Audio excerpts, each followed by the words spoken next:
الحمد للہ رب العالمین والعاقبۃ للمتقین والصلاة والسلام علی سید الانبیاء والمرسلین وعلی آلہ واصحابہ الطاہرین الی یوم الدین۔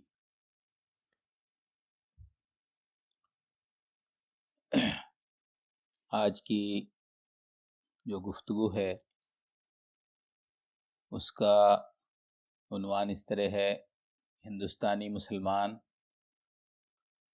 بنی اسرائیل اور حضرت موسیٰ علیہ السلام۔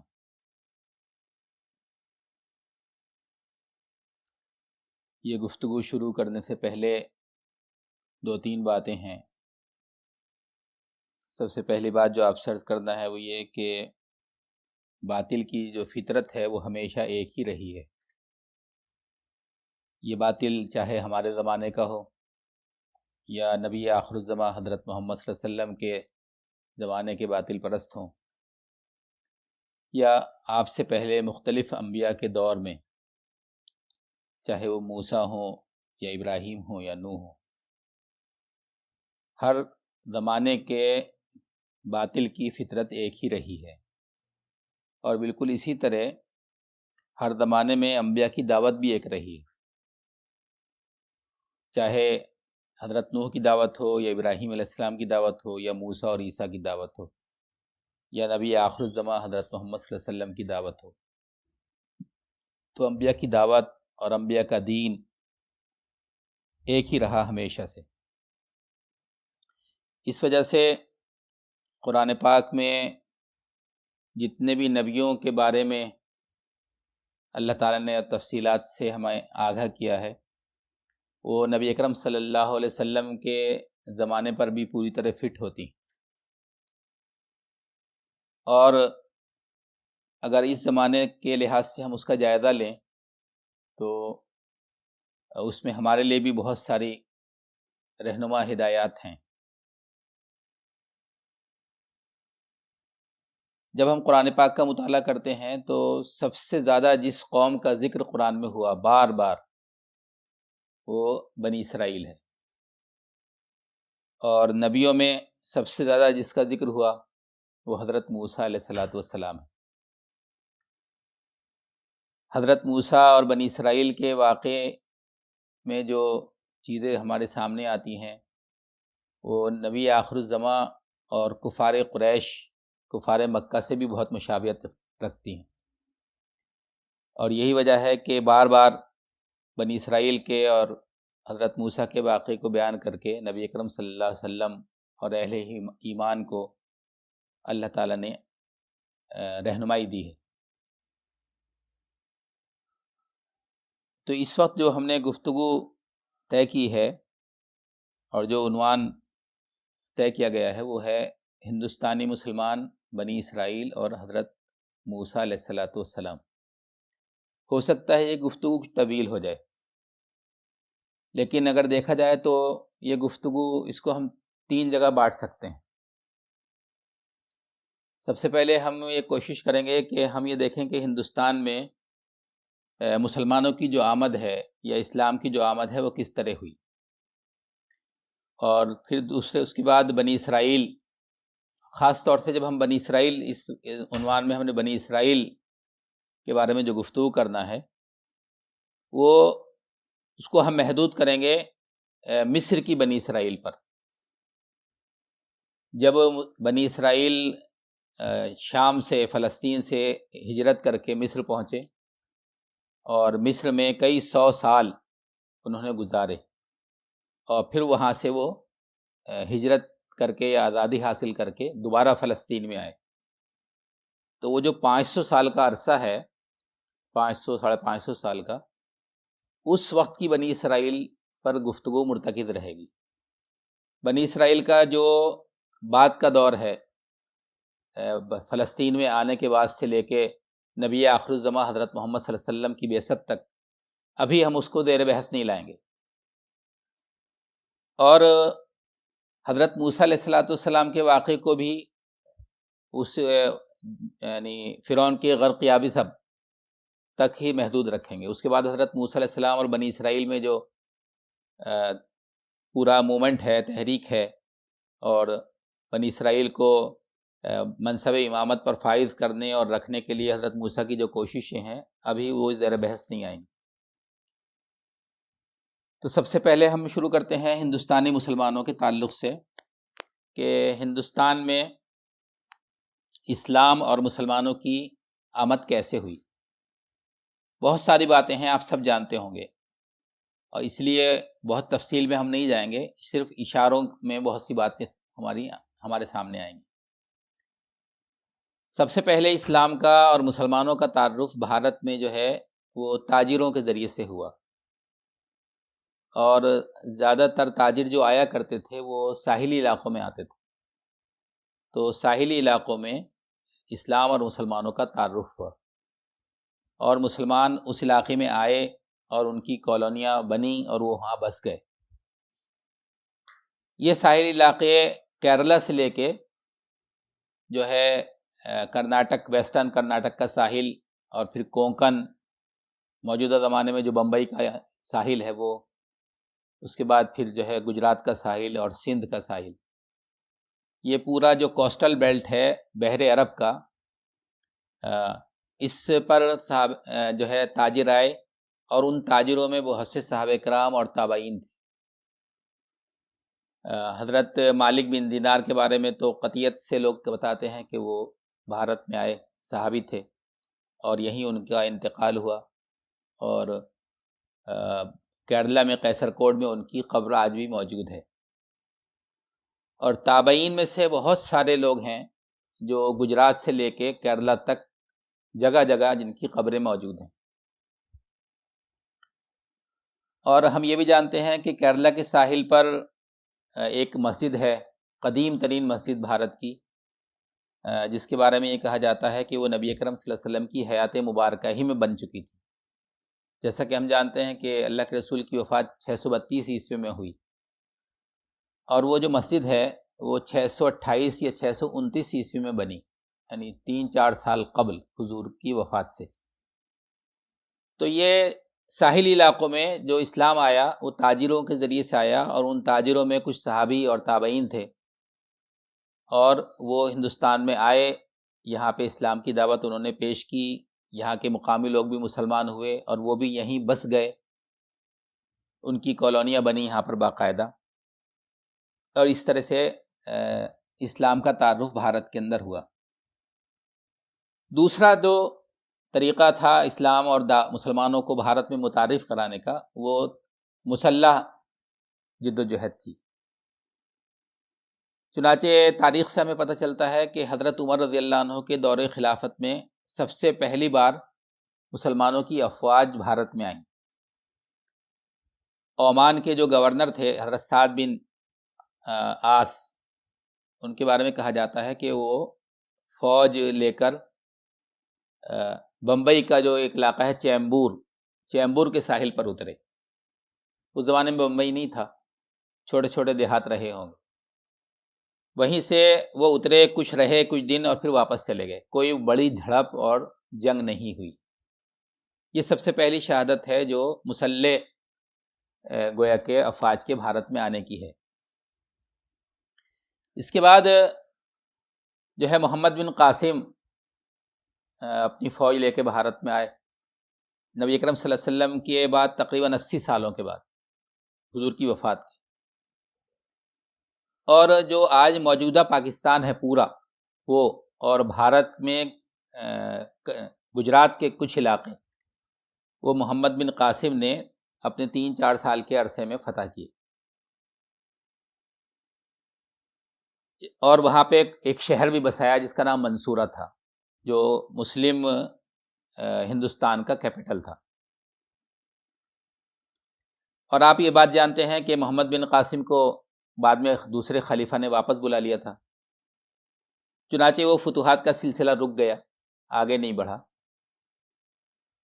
اس کے بعد وہ جو حکومت وہاں تھی اس کا تعلق مسلمانوں کی مرکزی حکومت سے بھی کمزور پڑتا چلا گیا، اور اس میں بہت ساری چیزیں پیدا ہوئیں، اور وہ دوسری باطلی تحریکات سے متاثر ہوئے لوگ وہاں کے، ابھی اس کی ڈیٹیل میں ہم نہیں جائیں گے۔ اس کے بعد چوتھی صدی ہجری اور 5ویں صدی ہجری میں سلطان محمود غزنوی نے بھارت پر حملے شروع کیے، اور اس میں صحیح جو تاریخی روایات ہیں ان سے پتہ چلتا ہے کہ جنگ کی ابتدا سلطان محمود غزنوی کی طرف سے نہیں ہوئی، جنگ کی ابتدا ادھر سے ہی ہوئی۔ سلطان محمود غزنوی نے جو موجودہ پاکستان کا علاقہ ہے اس پر عملاً اپنا کنٹرول قائم کیا، اور وہ غزنی حکومت کا ایک اسٹیٹ بن گیا، اور باقی جو ہندوستان ہے اور ہمارا بنگلہ دیش کا علاقہ، اس پورے علاقے میں محمود غزنوی کے بہت حملے ہوئے، اور مورخین کہتے ہیں کہ کسی بھی حملے میں محمود غزنوی جو ہے ناکام نہیں ہوا، ہمیشہ اس کو فتح حاصل ہوئی۔ یہ سلطان محمود غزنوی کی ان کوششوں کے نتیجے میں پورے بھارت میں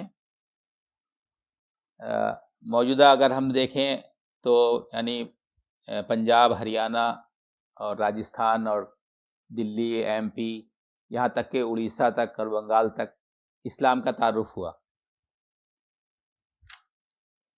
لیکن عملاً کنٹرول جو ہے وہ سلطان محمود غزنوی کا موجودہ پاکستان پر تھا۔ اس کے محمود غزنوی کی وفات کے تقریباً 100 سالوں کے بعد پھر دوبارہ سے سلطان شہاب الدین کے ذریعے سے یہاں پر فوجی ایکشن ہوا۔ سلطان شہاب الدین اور اس کے جو نامور جنرل تھے قطب الدین ایبک اور بختیار خلجی، انہوں نے مسلمانوں کی فتوحات کو موجودہ بنگلہ دیش تک وسیع کیا۔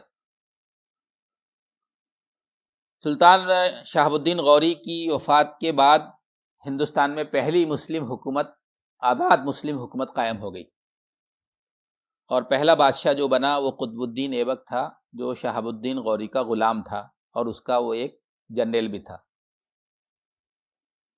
قطب الدین ایبک سے جو شروعات ہوئی ہندوستانی حکومت کی، تو یہ 100 سال جو شروع کے ہیں اس کو ہمارے ہسٹورین غلام خاندان کی حکومت کہتے ہیں۔ یہ کوئی ایک خاندان نہیں تھا، اس میں آپس میں شادی بیاہ کے تعلقات ہوئے، لیکن یہ کہ یہ سارے سلطان جو ہے غلام تھے۔ قطب الدین ایبک جو ہے وہ شہاب الدین کا غلام تھا، اور اس کے بعد جو ہے بلبن قطب الدین ایبک کا غلام تھا، یہ سب آپس میں غلام تھے، ان میں آپس میں شادی بیاہ کے تعلقات بھی قائم ہو گئے، تو ہمارے مورخین اس کو ایک خاندان مانتے۔ غلام خاندان کے بعد خلجی خاندان کی حکومت ہوئی، ابھی اس میں ہم نہیں جائیں گے، ہمارے پچھلے سال ہندوستان میں کافی ہنگامہ رہا، علاؤالدین خلجی کے نام پر ایک فلم بھی بنی، بہت چرچا کا وشے رہا، اس کی ڈیٹیل میں نہیں جائیں گے۔ تو خلجی خاندان کی حکومت قائم ہوئی۔ خلجی خاندان نے فتوحات کو ساؤتھ کی طرف وسیع کیا، موجودہ جو راجستھان اور گجرات ہے اور نیچے مہاراشٹر تک مسلمانوں کی فتوحات وسیع ہوئی۔ خلجی خاندان کے بعد تغلق خاندان کا دور آیا، اور تغلق خاندان نے ساؤتھ میں جو فتوحات تھیں ان کو استحکام بخشا۔ چنانچہ آپ جانتے ہیں کہ جو محمد تغلق تھا اس نے جو ہے دولت آباد کو اپنا کیپٹل بنایا، کیونکہ ساؤتھ میں مسلمانوں کا جو قبضہ تھا وہ بار بار وہاں بغاوت ہوتی تھی اور وہ کمزور پڑ جاتا تھا، دلی بہت دور تھا، تو جو ہے محمد تغلق نے دولت آباد کو، جو آج کل اورنگ آباد کے پاس میں ہے، اس کو جو ہے اپنا کیپٹل بنایا تاکہ ساؤتھ میں مسلمانوں کی حکومت کا استحکام ہو جائے۔ تغلق خاندان کے جو آخری فرمانروا تھا اس کے زمانے میں آپ جانتے ہیں کہ تیمور لنگ نے بھارت پر حملہ کیا، اور تیمور لنگ کے حملے کے نتیجے میں بھارت میں کوئی مرکزی حکومت باقی نہیں رہی، چھوٹی چھوٹی مسلمانوں کی الگ الگ حکومتیں قائم ہو گئیں۔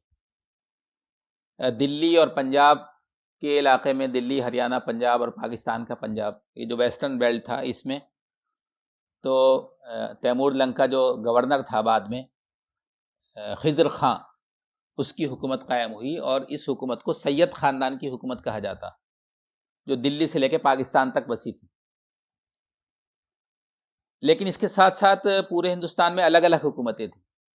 مثال کے طور پہ یو پی اور بہار میں شرقی سلطنت تھی جس کا کیپٹل جونپور تھا، آج بھی جونپور میں اس کے جو باقیات ہیں وہ موجود ہیں، اس سے اندازہ ہوتا ہے کہ وہ کتنی عظیم سلطنت تھی۔ اٹالہ مسجد ہے، وہاں کی جامع مسجد ہے، تو شرقی سلطنت تھی یو پی بہار کے اندر۔ اسی طرح سے بنگال میں اور بنگلہ دیش کے علاقے میں ایک الگ سلطنت تھی۔ جو موجودہ مہاراشٹر ہے، کرناٹک اور آندھرا اور تمل ناڈو کے بہت سارے علاقے، اس میں ایک الگ آزاد حکومت تھی جس کو بہمنی سلطنت کہتے ہیں۔ اس طرح کشمیر میں ایک الگ حکومت تھی مسلمانوں کی، گجرات میں ایک الگ حکومت تھی، اور گجرات کی حکومت بہت مضبوط اور پائیدار تھی، اور اسلام پسند لوگ تھے، وہ نیک لوگ تھے۔ اس طرح مالوا میں ایک الگ حکومت تھی۔ تو پورے ہندوستان میں مسلمانوں کی الگ الگ حکومتیں تھیں، لیکن دلی اور دلی سے ویسٹ میں جو پنجاب اور پاکستان کا علاقہ تھا، اس میں سید خاندان کی حکومت رہی۔ سید خاندان پہ جب زوال آیا تو لودھی خاندان کی حکومت قائم ہوئی۔ لودھی خاندان کا جو آخری فرما روا ہوا ابراہیم لودھی، اس کے زمانے میں شاہ ظہیر الدین بابر نے بھارت پر حملہ کیا، اور یہ حملہ بھی جو ہے ہندوستان کی دعوت پر ہی ہوا۔ ہندوستان کے ہی لوگوں نے اس کو بلایا، اور وہ ان میں بلانے والوں میں مہارانا سانگا جو رانا پرتاپ کا دادا تھا، اس نے دعوت دی تھی۔ ظہیر الدین بابر جب ہندوستان آیا تو اس کی جنگ جو پہلے اس سے ہوئی ابراہیم لودھی سے، اس میں ابراہیم لودھی کو شکست ہوئی اور بابر کو فتح حاصل ہوئی۔ اس کے بعد جنگ جو ہے مہارانا پرتاپ کے دادا رانا سانگا سے بھی ہوئی، اس میں بھی ظہیر الدین بابر کو فتح ہوئی، اور پھر وہ بابر نے جو ہے نہ صرف یہ کہ موجودہ پاکستان اور پنجاب، ہریانہ اور گجرات، یہ راجستھان، اور اس کے بعد یو پی، بہار اور بنگال تک اپنی فتوحات وسیع کر دیں۔ چند سالوں کے اندر پورا ناردرن انڈیا، بنگال سے، بنگلہ دیش سے لے کر پاکستان تک، وہ مغلوں کے ہاتھ میں آ گیا۔ اس کے بعد آپ جانتے ہیں کہ بابر کا انتقال ہوا، اور ہمایوں جب بادشاہ بنا تو اس کے بھائیوں نے اس کے خلاف گویا کہ ہتھیار اٹھائے۔ اس خانہ جنگی کا فائدہ جو ہے شیر شاہ سوری نے اٹھایا، اور ہمایوں کو ملک سے باہر کر دیا، اور شیر شاہ نے پورے ہندوستان میں اپنی حکومت قائم کی۔ یہ حکومت شیر شاہ کی وفات کے بعد اس کے بیٹے اور پوتے تک رہی، 15 سال اور تقریباً۔ لیکن اس کے بعد پھر ہمایوں واپس آیا ایران کی مدد سے، اور اس نے اپنے ناردرن انڈیا میں اپنی حکومت دوبارہ قائم کی، اور اس کی حکومت قائم ہوئے ابھی 1 سال بھی نہیں ہوا تھا کہ اس کا انتقال ہو گیا اچانک ایک حادثے میں، اور اس کے بعد جو ہے اس کا 14 سال کا بیٹا اکبر بادشاہ ہوا۔ اکبر نے اپنی فتوحات کو پورے ملک میں وسیع کیا، مالوا کو فتح کیا، گجرات کو فتح کیا، اور نیچے جو بہمنی سلطنت کی باقیات تھیں، اس میں احمد نگر کی حکومت، اور جو ہے بیجاپور کی حکومت، گولکنڈا کی حکومت، یہ سارے علاقے کو اکبر کے دور میں جو ہے تقریباً یہ سارا علاقہ، گولکنڈا تو اس کے بعد میں فتح ہوا، اور بلکہ یہ جو ہے پورا ہندوستان تقریباً کیرلا اور تمل ناڈو کے کچھ علاقوں کو چھوڑ دیں اگر، تو مغلوں کے ہاتھ میں آ گیا، اور مغلوں نے بہت پائیدار اور مستحکم حکومت قائم کی تقریباً 150 سال تک، بلکہ اس سے بھی کچھ زیادہ، یعنی 1707 عیسوی تک۔ اس میں جو ہے 4 بڑے بادشاہ ہوئے، اکبر، جہانگیر، شاہجہاں، اورنگزیب۔ اورنگزیب کی جب وفات ہوئی 1707 میں، تو مغلوں پر زوال ہوا، اور جب مغلوں پر زوال آیا، یعنی مرکزی حکومت جب زوال پذیر ہوئی، تو ہندوستان میں جو ہے چھوٹی چھوٹی ریاستیں قائم ہو گئیں۔ اس میں جو ہے ہندوؤں کی ریاستیں بھی تھیں، مسلمانوں کی بھی تھیں، اور سکھوں کی ریاست بھی تھی، اور باہر سے جو آنے والی قوت تھی انگریز، ان کو بھی یہاں پہ قوت حاصل ہوئی۔ تو جب مغل سلطنت کمزور ہوئی دلی کی، تو پنجاب اور پاکستان کے پنجاب میں سکھوں کی حکومت قائم ہوئی، مہاراجہ رنجیت سنگھ کی، اور جو ہے مہاراشٹر سے لے کر نارتھ انڈیا تک بہت بڑے علاقے پہ مرہٹوں کی حکومت قائم ہوئی۔ مسلمانوں کی حکومت جو تھی یو پی بہار میں شجاع الدولہ کی تھی، اور بنگال اور بنگلہ دیش کے بنگال میں جو ہے علی وردی خان کی اور بعد میں سراج الدولہ کی حکومت تھی۔ تھوڑا نیچے چلے جائیں تو موجودہ جو تلنگانہ ہے اور مہاراشٹر کے کچھ علاقے، اس میں جو ہے نظام حیدرآباد کی حکومت تھی، اور جو موجودہ کرناٹک ہے اور کچھ علاقے کیرلا کے، اس میں جو ہے سلطان ٹیپو کی حکومت تھی، حیدر علی سلطان ٹیپو کی. اور ان سب کے ساتھ جو ہے انگریزوں نے یہاں قوت حاصل کرنا شروع کی. چنانچہ بمبئی ان کا ایک مرکز رہا، مدراس ایک مرکز رہا، اور کلکتہ بھی. یہ بمبئی، مدراس، کلکتہ سب انہی کی بسائے ہوئے شہر ہیں. اور پھر کلکتہ میں جو ان کی ایسٹ انڈیا کمپنی تھی، جس کے بہانے وہ بھارت میں آئے تھے، انہوں نے جو ہے کلکتہ میں آپ جانتے ہیں کہ قوت حاصل کرنی شروع کی. اور ان کی قوت کو دیکھ کر سراج الدولہ کو یہ اندیشہ ہوا کہ یہ آہستہ آہستہ مضبوط ہوتے جائیں گے. چنانچہ سراج الدولہ میں اور انگریزوں میں پلاسی کی جنگ ہوئی 1756 عیسوی میں شاید. اس جنگ میں مسلمانوں کی غداری کے نتیجے میں جو ہے سراج الدولہ کو شکست ہوئی اور وہ شہید ہو گیا، اور انگریزوں نے بہت بڑے علاقے پر قبضہ کر لیا. انگریزوں کی بڑھتی ہوئی قوت کو جو ہے نارتھ انڈیا کی 3 مسلم حکومتوں نے روکنا چاہا. ایک دلی کی جو مرکزی حکومت تھی، شاہ عالم. دوسرے جو یو پی اور بہار کی حکومت تھی، شجاع الدولہ. اور جو ویسٹرن یو پی میں نجیب الدولہ. ان لوگوں نے جو ہے کوشش کی کہ انگریزوں کے سیلاب کو روکیں. بکسر کے مقام پر جنگ ہوئی اور اس میں وہ شکست کھا گئے مسلمان، اور انگریزوں کی جو فتوحات تھیں وہ یو پی تک وسیع ہو گئی. اور اس کے بعد جو ہے شاہ عالم بھی انگریزوں کا گویا کہ پینشن خوار ہو گیا. ادھر جو ہے مرہٹوں کی قوت بڑھتی چلی جا رہی تھی، اور مسلمان جو ہیں بہت سمٹتے جا رہے تھے. بہت ڈیٹیل میں نہیں جائیں گے. اس کے بعد جو کروٹ لی بھارت میں، تو وہ باہر سے آنے والی جو قوت تھی، انگریز اپنی سازشوں سے اور جو ہے اپنی رشوتوں سے انہوں نے ملک میں ایسا ماحول کریٹ کر دیا کہ بہت جلد یہاں کی جو مقامی قوتیں تھیں وہ ان کے آگے انہوں نے ہتھیار رکھ دیے. جو سب سے بڑی قوت تھی ان کے آگے وہ سلطان ٹیپو کی تھی. سلطان ٹیپو شہید ہو گیا، اور اس کے بعد جو مسلمانوں کی حکومتیں تھیں یا مرہٹوں کی حکومتیں تھیں، انہوں نے انگریزوں سے ہاتھ ملا لیا. اور اس طرح سے 1857 میں باقاعدہ 1856 میں انگریزوں نے جو ہے باقاعدہ اپنی مرکزی حکومت قائم کرنے کا اعلان کیا، اور بادشاہ کو معزول کر دیا. جو آخری مسلمان بادشاہ تھا، بہادر شاہ ظفر. بادشاہ کی معزولی کے وقت مسلمانوں کو سمجھ میں آیا، جو عافیت کوش مسلمان تھے اور جن کی فطرت جو ہے شتر مرغ کی طرح تھی کہ خطرات کو دیکھ کے اپنی مونڈی جو ہے وہ ریتے میں چھپا لیں اور سمجھیں کہ خطرہ ٹل گیا. حالانکہ جو عقل مند لوگ تھے، ہوشیار مسلمان تھے، حالات سے واقف مسلمان تھے، وہ اچھی طرح سمجھ رہے تھے، اور انہوں نے جو ہے پہلے سے کوششیں شروع کر دی تھیں. چنانچہ بھارت میں سید احمد شہید کی جو تحریک ہے وہ جو ہے اسی لیے برپا ہوئی. شاہ عبدالعزیز محدث دہلوی نے فتویٰ دیا کہ ہندوستان دارالحرب ہو گیا. لیکن جو عام مسلم تھے، مین اسٹریم مسلمانوں کی بھارت میں، اور جو بڑے بڑے علماء تھے اور جن کے جو ہے تعلقات تھے نوابوں سے اور بادشاہوں سے، ان کے مناصب پر وہ بیٹھے ہوئے تھے، وہ اپنا آنکھیں بند کیے رہے. لیکن جب باقاعدہ یہاں پہ مسلمان بادشاہ کو معزول کر دیا گیا، تب ان کی آنکھ کھلی اور انہوں نے جو ہے ایک فتویٰ جاری کیا کہ بھارت دارالحرب ہے اور جہاد فرض ہے. 500 علماء کے اس پہ دستخط تھے.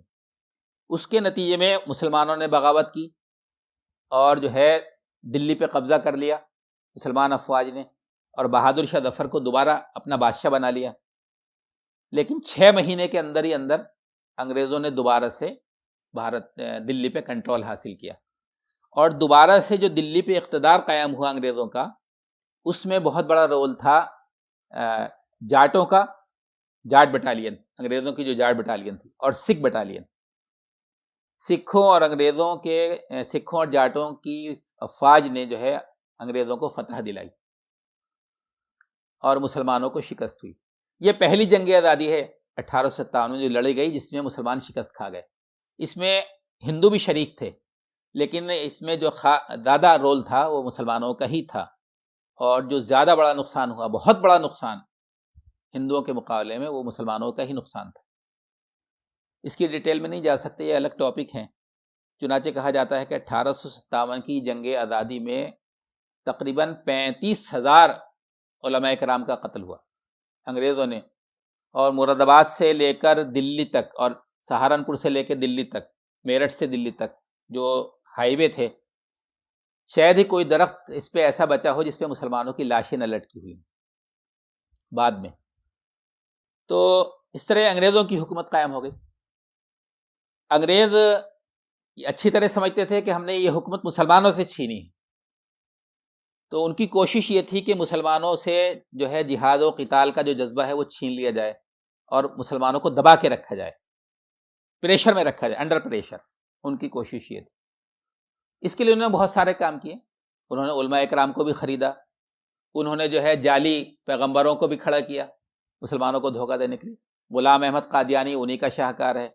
بہت سارے علماء انہوں نے پیدا کیے جو مسلمانوں کے مختلف مکاتب فکر سے تعلق رکھتے تھے، اور ان سب نے باقاعدہ کتابیں لکھیں کہ جہاد جو ہے انگریزوں کے خلاف جائز نہیں ہے، انگریز جو ہے ہمارے جائز حکمراں ہیں، ان کی اطاعت ہم پر فرض ہے۔ یہ سب کچھ ہوا۔ تو ہندوستان میں چاپلوس مسلمانوں کا بھی ایک گروپ بن کے سامنے آ گیا، جو انگریزوں سے جنگ لڑنے کو خودکشی سمجھتے تھے اور اس سے ہاتھ ملا کے برات حاصل کرنا زیادہ عقل مندی سمجھتے تھے، اور جو حریت پسند لوگ تھے وہ ایک طرح سے دب گئے۔ اس کے بعد جو ہے مسلمانوں نے جو ہے ایک کہنا چاہیے اوور دی گراؤنڈ ایک تحریک برپا کی، جس میں قتال نہیں تھا، جس میں جنگ نہیں تھی، لیکن جس میں جہاد تھا، سنگھرش تھا، جد و جہد تھی، کشمکش تھی، وہ خلافت مومنٹ۔ اور اسی خلافت مومنٹ میں جو ہے کانگریس نے سپورٹ کا اعلان کیا، گاندھی نے۔ اسی خلافت مومنٹ کے بینر اور اسٹیج سے گاندھی جی ہندوستان میں متعارف ہوئے اور ایک لیڈر کی حیثیت سے سامنے آئے۔ لیکن آپ جانتے ہیں کہ خلافت ختم ہوئی تو خلافت مومنٹ بھی ختم ہو گیا، اور خلافت مومنٹ ختم ہوا تو وہ پوری قیادت جو ہے گاندھی جی کے ہاتھ میں آ گئی، کانگریس کی، مسلمانوں کی، اور مسلمانوں پہ مایوسی کا دور آ گیا، اور مسلمان ہی سمجھنے لگے کہ ہم جو ہے کانگریس کے اندر ہی اگر شامل رہیں اور ان کے ساتھ ساتھ مل کر کوشش کریں گے تو ہمیں کچھ فائدہ ہوگا، ورنہ کوئی فائدہ ہمیں نہیں ہوگا۔ لیکن کچھ مسلمان یہ سمجھتے تھے کہ کانگریس ہمیں دھوکے میں رکھے ہوئے ہے، کیونکہ کانگریس کی قیادت یہ نہیں بتاتی تھی ہندوستان کے مسلمانوں کو کہ اگر بھارت آزاد ہوگا تو آزادی کے بعد مسلمانوں کو کیا ملے گا۔ کانگریس کی قیادت اس بات پر زور دیتی تھی کہ سب مل کے کوشش کرو اور انگریزوں کو نکال دو، انگریز نکل جائیں گے تو پھر ہم خود اپنی حکومت بنائیں گے، لیکن یہ نہیں بتاتے تھے کہ مسلمانوں کے حصے میں کیا آئے گا، ان کے کیا حقوق ہوں گے، ان کے کیا اختیارات ہوں گے، بھارت میں وہ کیسے رہیں گے۔ اس بات پر جو ہے مسلم لیگ اور جناح جو ہے وہ کانگریس سے اکھڑ گئے۔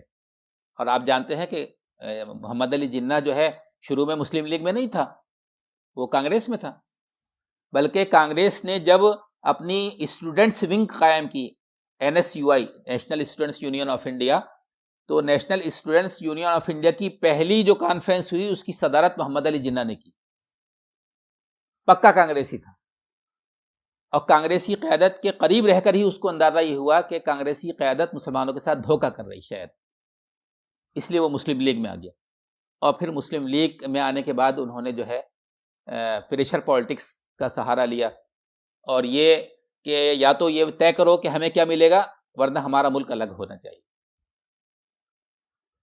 چنانچہ آپ یہ سب بات جانتے ہیں کہ جب 1946 اور 47 میں مولانا ابوالکلام آزاد پریزیڈنٹ تھے کانگریس کے، تو انہوں نے جو ہے مسلم لیگ کی جو قرارداد تھی اس کو تھوڑا موڈیفائی کر کے کانگریس کے اجلاس میں پیش کیا کہ اس کو ہم مان لیں تاکہ ملک تقسیم نہیں ہو، دو الگ الگ ملک نہیں بنے۔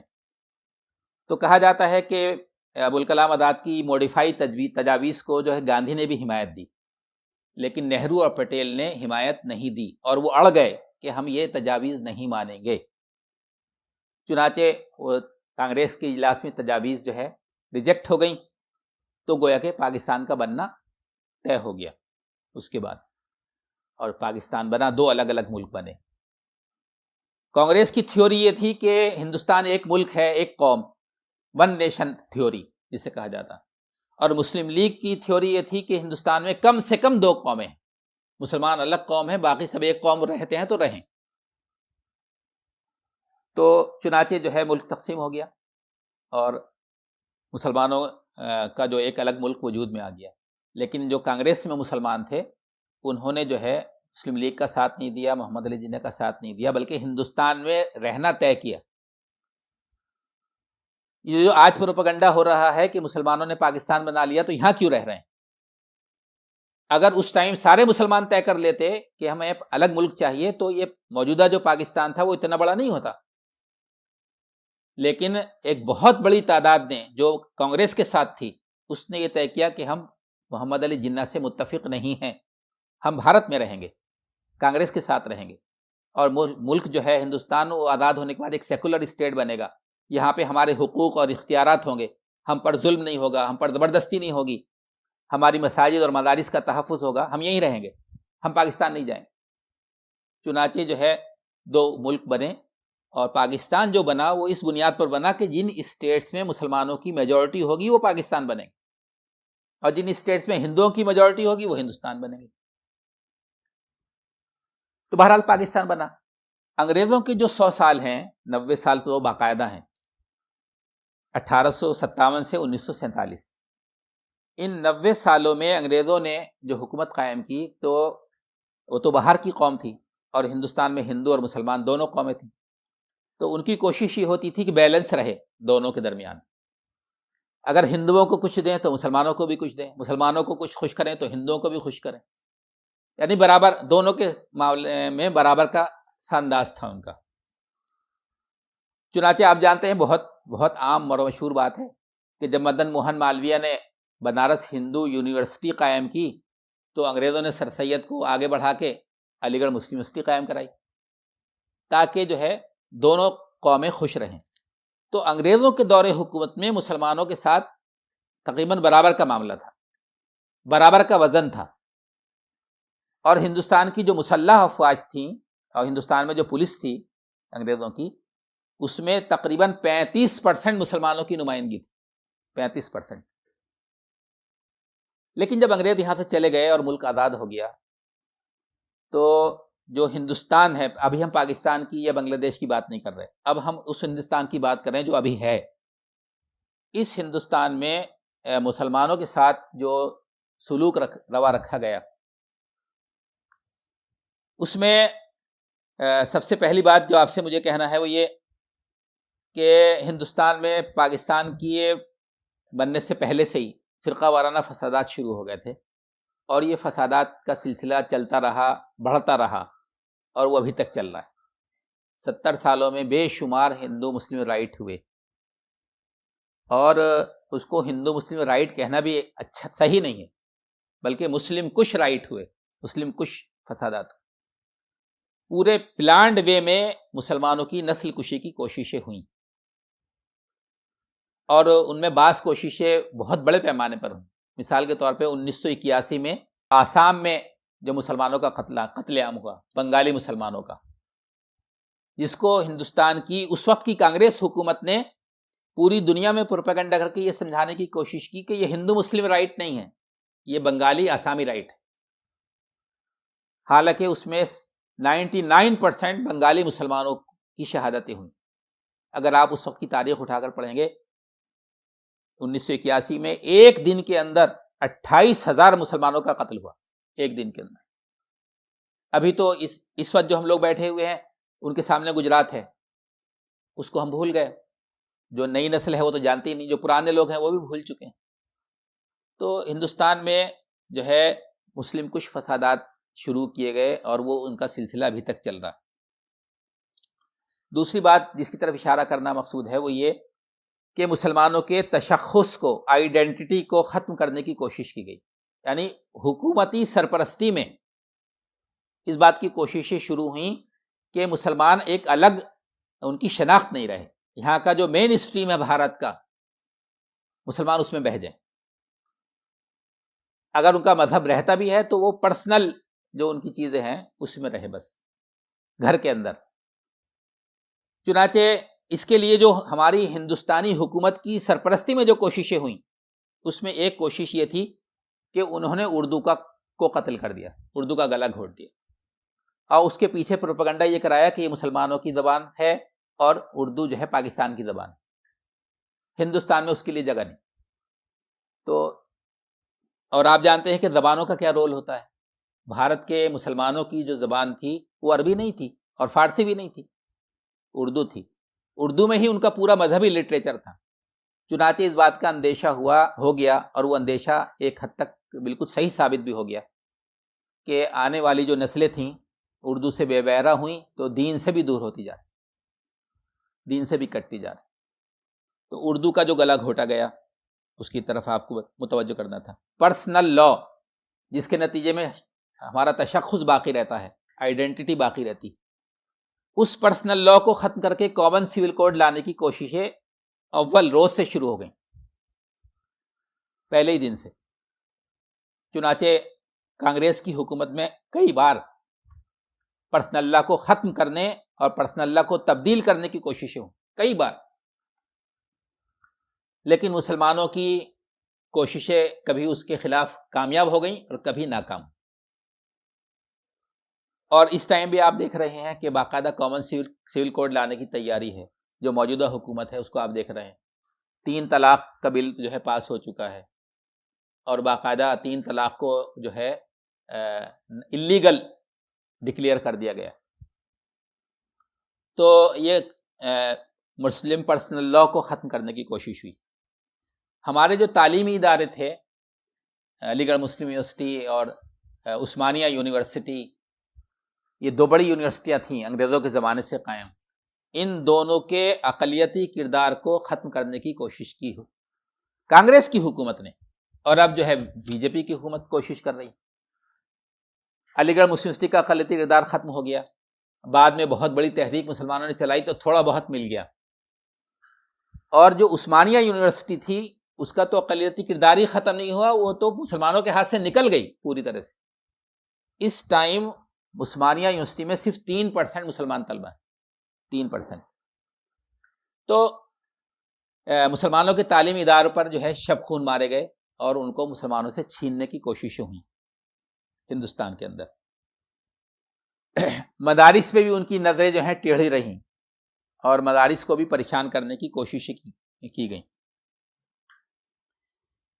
مسلمانوں کی اکنامی کو تباہ کرنے کی جو کوششیں ہوئیں بھارت کے اندر، اس میں سب سے پہلا کام یہ ہوا کہ جو ہے مسلمانوں کے ہاتھ سے زمینیں نکل گئیں۔ زمینداری اور جاگیرداری جو تھی یہ مسلمانوں کے سب سے بڑا اکنامی کی بنیاد تھی، مسلمانوں کے ہاتھ سے زمینیں نکل گئیں، مسلمان سڑکوں پر آ گئے۔ یہ بات تو آپ سب جانتے ہوں گے کہ ہندوستان میں مسلمانوں کے ہاتھ میں کاروبار نہیں تھا، ٹریڈ نہیں تھا، مارکیٹ نہیں تھا مسلمانوں کے ہاتھ میں، مارکیٹ پر پوری طرح بنیوں کا قبضہ تھا، اور مسلمان مارکیٹ میں بنیوں کی طرح کام کرنا پسند بھی نہیں کرتے تھے۔ وہی سمجھتے تھے یہ جو ہے دکان کھول کے بیٹھنا یہ بنیوں کا کام ہے، ہمارا نہیں۔ تو زمینداری مسلمانوں کے ہاتھ سے نکلی۔ پھر جب ہندوستان آزاد ہو گیا تو ہندوستان، میں نے بتایا تھا کہ ہندوستان کی ملٹری آرمی میں اور پیراملٹری فورسز میں اور پولیس میں 35% مسلمان تھے، لیکن آزاد ہوتے ہی مسلمانوں کو وہاں سے بوریا بستر باندھنا شروع کیا مسلمانوں کا۔ چنانچہ اس ٹائم آپ جانتے ہیں کہ ملٹری ہو یا جو ہے کہنا چاہیے پیراملٹری ہو یا پولیس ہو، اس میں آپ دیکھیں گے کہ مسلمان کہاں ملتے ہیں۔ جو مسلم میجورٹی کے تھانے ہیں، مسلم میجورٹی کے، اس میں بھی آپ جائیں گے تو 1 یا 2 کانسٹیبل مسلمان ملیں گے۔ جس جگہ میں رہتا ہوں یہ بھی مسلم میجورٹی کا تھانہ ہے، اور یہاں پہ تھانے کے اندر تقریباً 80-90 کا اسٹاف ہوتا، 80-90 کے اسٹاف میں 2-3 مسلمان ہوتے ہیں صرف۔ تو جو سروسیں تھیں گورنمنٹ سروس، وہ مسلمانوں کے ہاتھ سے نکلتی چلی گئی۔ تو مسلمانوں کی اکنامی کی یہ بنیاد تھی، زمینیں اور سروسیں سرکاری، دونوں مسلمانوں کے ہاتھ سے نکل گئیں۔ کاروبار پہلے سے ہی نہیں تھا، بلکہ اب گزشتہ 20 سالوں میں مسلمانوں کی کوششوں کے نتیجے میں تھوڑا بہت کاروبار مسلمانوں کے پاس آیا ہے، تھوڑا بہت۔ پھر ایک بات آپ سے اور میں کہنا چاہتا ہوں، آزادی کے فوراً بعد ہندوستان کی حکومت کی نگاہیں جو ہیں ان مسلمانوں پر بہت ٹیڑھی پڑنے لگیں جو ہندوستان کے مسلمانوں کو سہارا دینے والے لوگ تھے، وہ جماعتیں، وہ افراد، چنانچہ مسلم دینی جماعتوں کو پر جو ہے مسلسل پریشان کرنے اور ایکشن کرنے کی کوششیں کی. اس کی ڈیٹیل میں ہم نہیں جائیں گے، آپ جانتے ہیں. سب سے پہلے کو جو کوششیں ہیں وہ جماعت اسلامی کے خلاف ہوئیں. اس کے بعد جو دینی جماعت بین ہوئی وہ جو ہے SIM تھی، CB. اس کے بعد ڈاکٹر ذاکر نائک کا حلقہ بین ہوا، اور ابھی بھی جو ٹیڑھی نظریں ہیں وہ آپ جانتے ہیں. پھر اس کے ساتھ ساتھ جو ہے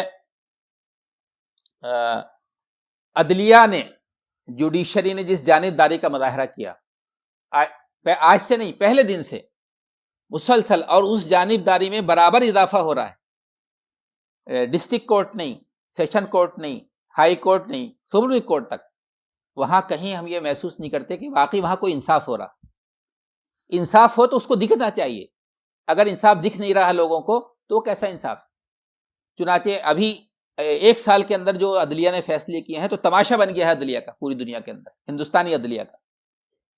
جب بھی مسلمانوں کے کسی معاملے میں جو لوگ پہنچے سپریم کورٹ کے اندر، سپریم کورٹ نے اس کو ٹہلانے کی کوشش کی، اس پہ اسٹے دینے سے انکار کر دیا، ٹائم پاس کرنے کی کوشش کی. اتنا ٹائم پاس کرو، اتنا ٹائم پاس کرو کہ مسلمان مایوس ہو کے بیٹھ جائے، اور اس پہ الزام بھی نہیں آئے. اسی طرح سے سب سے مشہور ترین کیس بابری مسجد میں جس طرح سے ڈنڈی ماری گئی اور جس طرح سے مسلمانوں کے ہاتھ سے مسجد چھینی گئی. تو یہ ساری باتیں ہیں، اور ایک چیز نہیں، بہت ساری ہیں، کتنی مثالیں دی جائیں گی. عدالت نے جو ہے 3 طلاقوں کے بارے میں بھی سپریم کورٹ نے جو فیصلہ دیا. تو عدلیہ نے جو ہے انتہائی جانبداری کا مظاہرہ کیا مسلمانوں کے خلاف. پھر آپ دیکھیں گے کہ ہندوستان میں مسلمانوں کے ہاتھ سے مساجد چھیننے کی جو کوشش کی گئی. وشو ہندو پریشد نے جو موومنٹ چلایا تھا بابری مسجد والے معاملے میں، اس وقت آپ سب جانتے ہوں گے کہ انہوں نے 3000 مسجدوں کی فہرست دی ہے، 3000، کہ یہ وہ مسجدیں ہیں جن کو مسلمانوں نے مندر توڑ کر بنایا اور ہم ان کو واپس لیں گے. 3000 مسجدیں.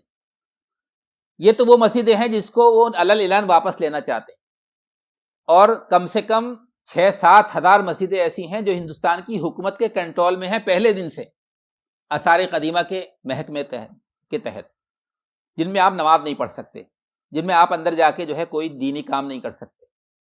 اگر آپ نے وہاں اذان دے دی، آپ نے وہاں نماز پڑھی، تو جو پہرے دار ہیں وہ آپ کو اٹھا کے لے جائیں گے، پکڑ کے لے جائیں گے. ہزاروں مسجدیں پنجاب میں، ہریانہ میں، دلی میں اور پورے ملک کے اندر. تو مساجد کو جو ہے، مساجد پر ان کی نظریں پہلے دن سے ٹیڑھی پڑیں اور اس پہ قبضہ کرنے کی کوشش کی. اور ابھی جو صورتحال ہے بالکل تازہ، یہ جو کورونا وائرس کا لاک ڈاؤن ہوا، اس لاک ڈاؤن میں شراب کی دکانیں بھی کھل رہی ہیں، مارکیٹ بھی کھل رہا ہے، ٹرانسپورٹ بھی ہو رہا ہے، ٹرینیں بھی چل رہی ہیں، بسیں بھی چلائی جا رہی ہیں، اور مندروں میں جو ہے پوجا پاٹ بھی ہو رہے ہیں بہت سارے مندروں کے اندر. جو ان کے ہندوؤں کے سادھو سنتوں کی ارتھیاں نکل رہی ہیں، اس میں بھی لاکھوں کا مجمع جا رہا ہے. ممبران پارلیمنٹ اور وزیر بھی اس میں شریک ہو رہے ہیں. لیکن مسجد نہیں کھل رہی تو مسجد نہیں کھل رہی، تالے پڑے ہوئے ہیں تو مسجد میں، اور اس کو کھولنے کے لیے جو ہے کوئی ارادہ حکومت کا نہیں ہے.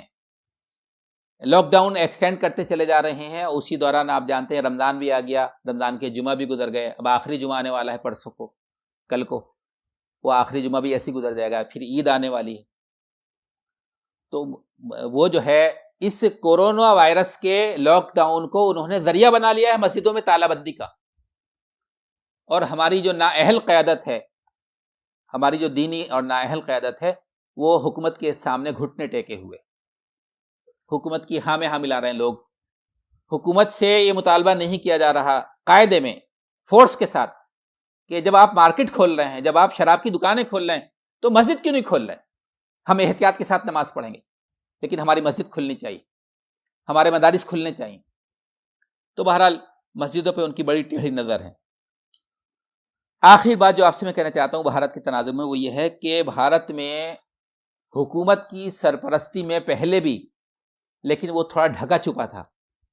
اس ٹائم بالکل کھل کر حکومت کی سطح سے اور حکومت کے جتنے ادارے ہیں، یعنی پولیس، ایڈمنسٹریشن، اور عدلیہ اور ہندوستان کی میڈیا، سب کا جو یہ رول ہے کہ وہ مسلمانوں کی نسل کشی میں مدد کر رہا بھارت کے اندر.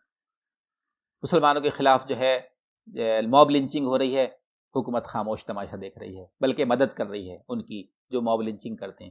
اگر کہیں گرفتاری ہو جاتی ہے تو ود ان ویک ان کی ضمانتیں ہو جاتی، جو لوگوں کے قتل کے جرم میں گرفتار ہوتے ہیں. یہ آپ دیکھ رہے ہیں. تو حکومت، پولیٹیشینز اور جو ہے ایڈمنسٹریشن اور پولیس اور عدلیہ اور میڈیا، سب جو ہے اپنا اپنا رول پلے کر رہے ہیں مسلمانوں کی نسل کشی میں. اور ابھی جو کورونا وائرس کا مسئلہ پھیلا تو اس کا الزام بھی انہوں نے مسلمانوں کے سر لگایا. کورونا وائرس پھیلا تو تبلیغ جماعت نے پھیلایا، اور تبلیغ جماعت کا نام لیا تو سارے مسلمان زد میں آ گئے، کیونکہ تبلیغ جماعت کے لوگوں کی پہچان جو ہے وہ ایک عام مسلمان کی سی ہے کہ ٹوپی ہوگی، داڑھی ہوگی، بس وہ تبلیغ جماعت کا ہے. چنانچہ مسلمانوں سے نفرت، پورے ملک میں مسلمانوں سے نفرت کا بازار گرم ہے.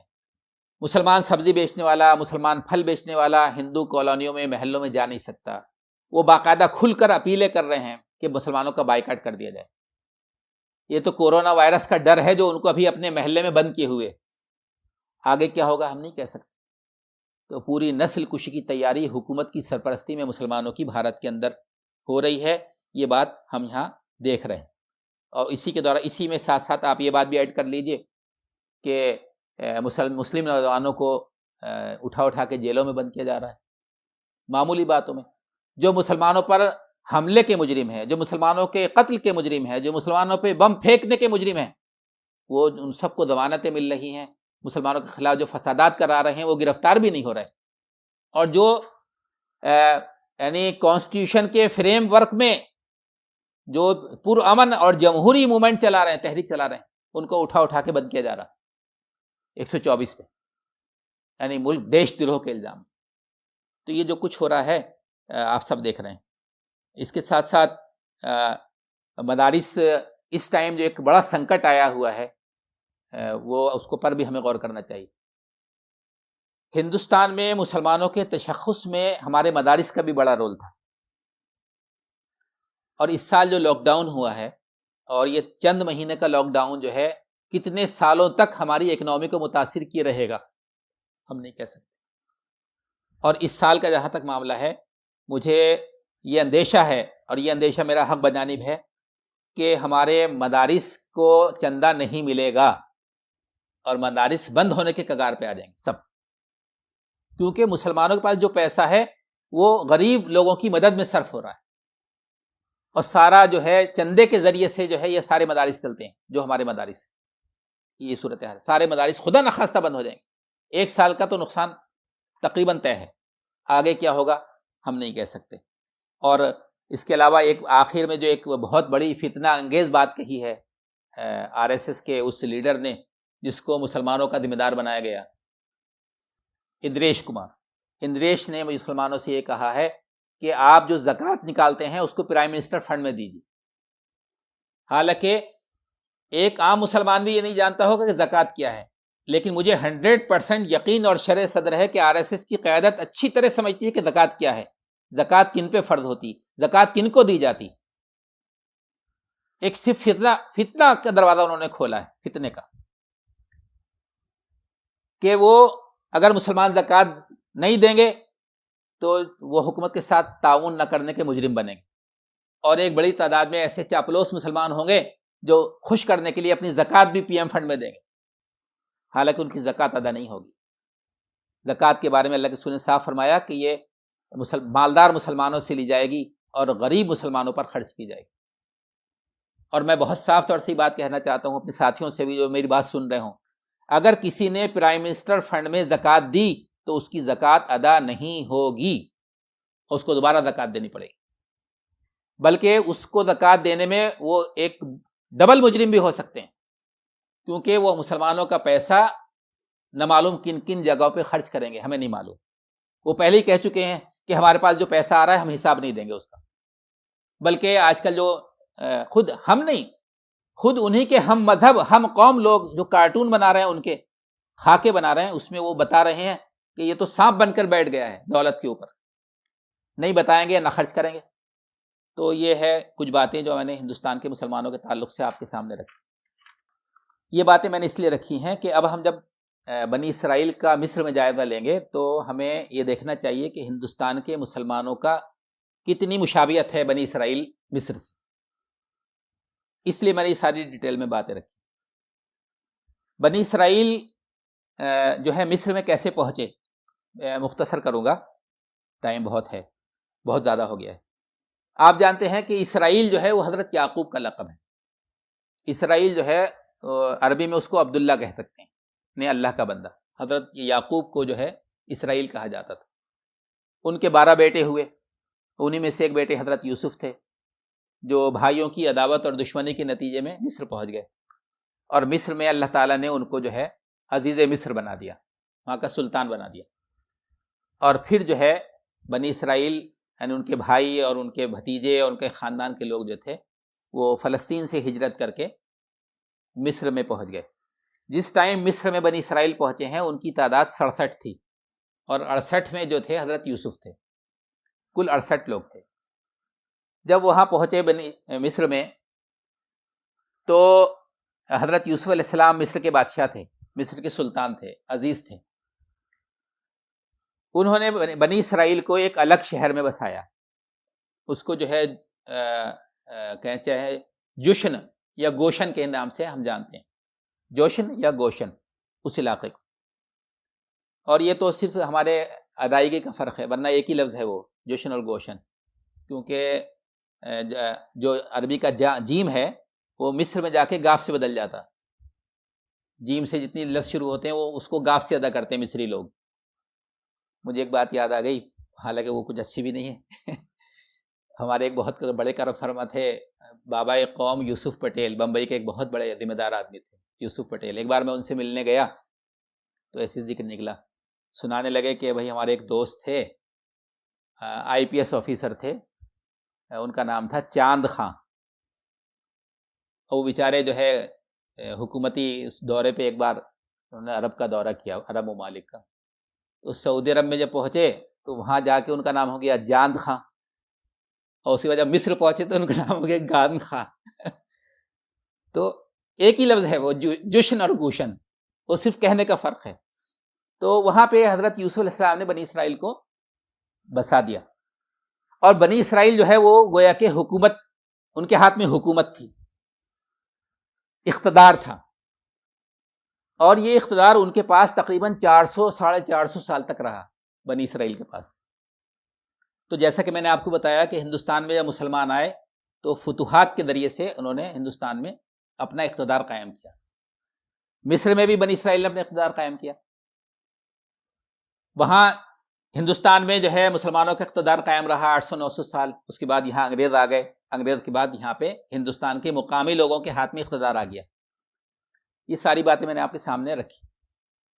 مصر میں 450 سال جو ہے بنی اسرائیل کا اقتدار رہا. اس کے بعد مصر میں ایک نیشنلسٹ انقلاب آیا، قومی انقلاب آیا. جو وہاں کے مقامی لوگ تھے قبطیوں نے ایک انقلاب برپا کر دیا. اور جب وہ انقلاب آیا تو جو حکومت میں جو لوگ تھے وہ دو طرح کے تھے، ایک تو بنی اسرائیل، اور دوسرے جو وہاں کا اصلی بادشاہ تھا جو بنی اسرائیل کے زمانے میں ربر اسٹیمپ تھا، خالی نام کا بادشاہ تھا. وہ جو تھے وہ آئے ہوئے تھے فلسطین کے علاقے سے، وہ مصر کے اصلی لوگ نہیں تھے. اس لیے مصر کی تاریخ میں ان کو چرواہے بادشاہ کہا جاتا. یہ فلسطین سے وہاں گئے تھے، شام اور فلسطین سے، عمالقہ.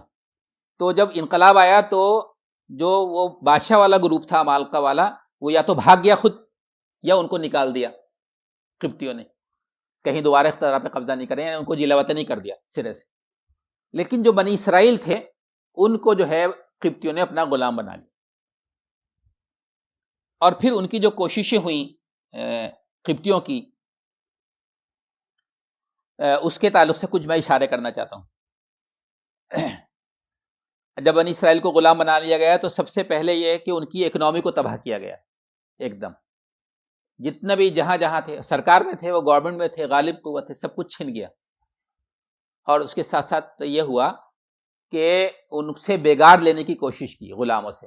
یعنی ہم تمہیں کھانا دیں گے صرف، باقی تمہیں اس سے کوئی مطلب نہیں کہ جو ہے تم نے کتنی محنت کی ہے، کھانا کھاؤ اور کام کرتے رہو 24 گھنٹے۔ چنانچہ جو ہے جو آپ آج کل احرام مصر دیکھ رہے ہیں، یہ سارے احرام مصر انہی بنی اسرائیلی غلاموں کی محنت کا ثمرہ ہیں۔ بغیر مزدوری کی ادائیگی کے جو ہے کام کرنا، اس کو بیگار کہا جاتا۔ تو ان سے بیگار لینا شروع کیا بنی اسرائیل سے۔ اس کے علاوہ جو ہے بنی اسرائیل کی جو مرکزیت تھی اس کو تباہ کیا گیا غلام بنا کے۔ اور آپ جانتے ہیں کہ ہر نبی کی دعوت میں، اس کے دین میں جو ہے اقامت صلاۃ رہا ہے، نماز قائم کرو، ہر نبی کی۔ بنی اسرائیل کے یہاں بھی اقامت صلاۃ تھی، لیکن جو ہے جب وہ غلام بنائے گئے تو ان کا اقامت صلاۃ کا پورا نظم جو ہے چوپٹ ہو گیا، ان کی مسجدیں بھی ختم ہو گئیں، عبادت گاہیں، اور مرکزیت نہیں رہی۔ لوگ اگر نماز پڑھتے ہوں گے تو اپنے گھروں میں چوری چھپے پڑھتے ہوں گے، یہ صورتحال پیدا ہو گئی۔ تو مرکزیت تباہ ہو گئی، ان کی عبادت گاہیں ختم ہو گئیں۔ اس کے ساتھ ساتھ ان کا عقیدہ بگڑ گیا۔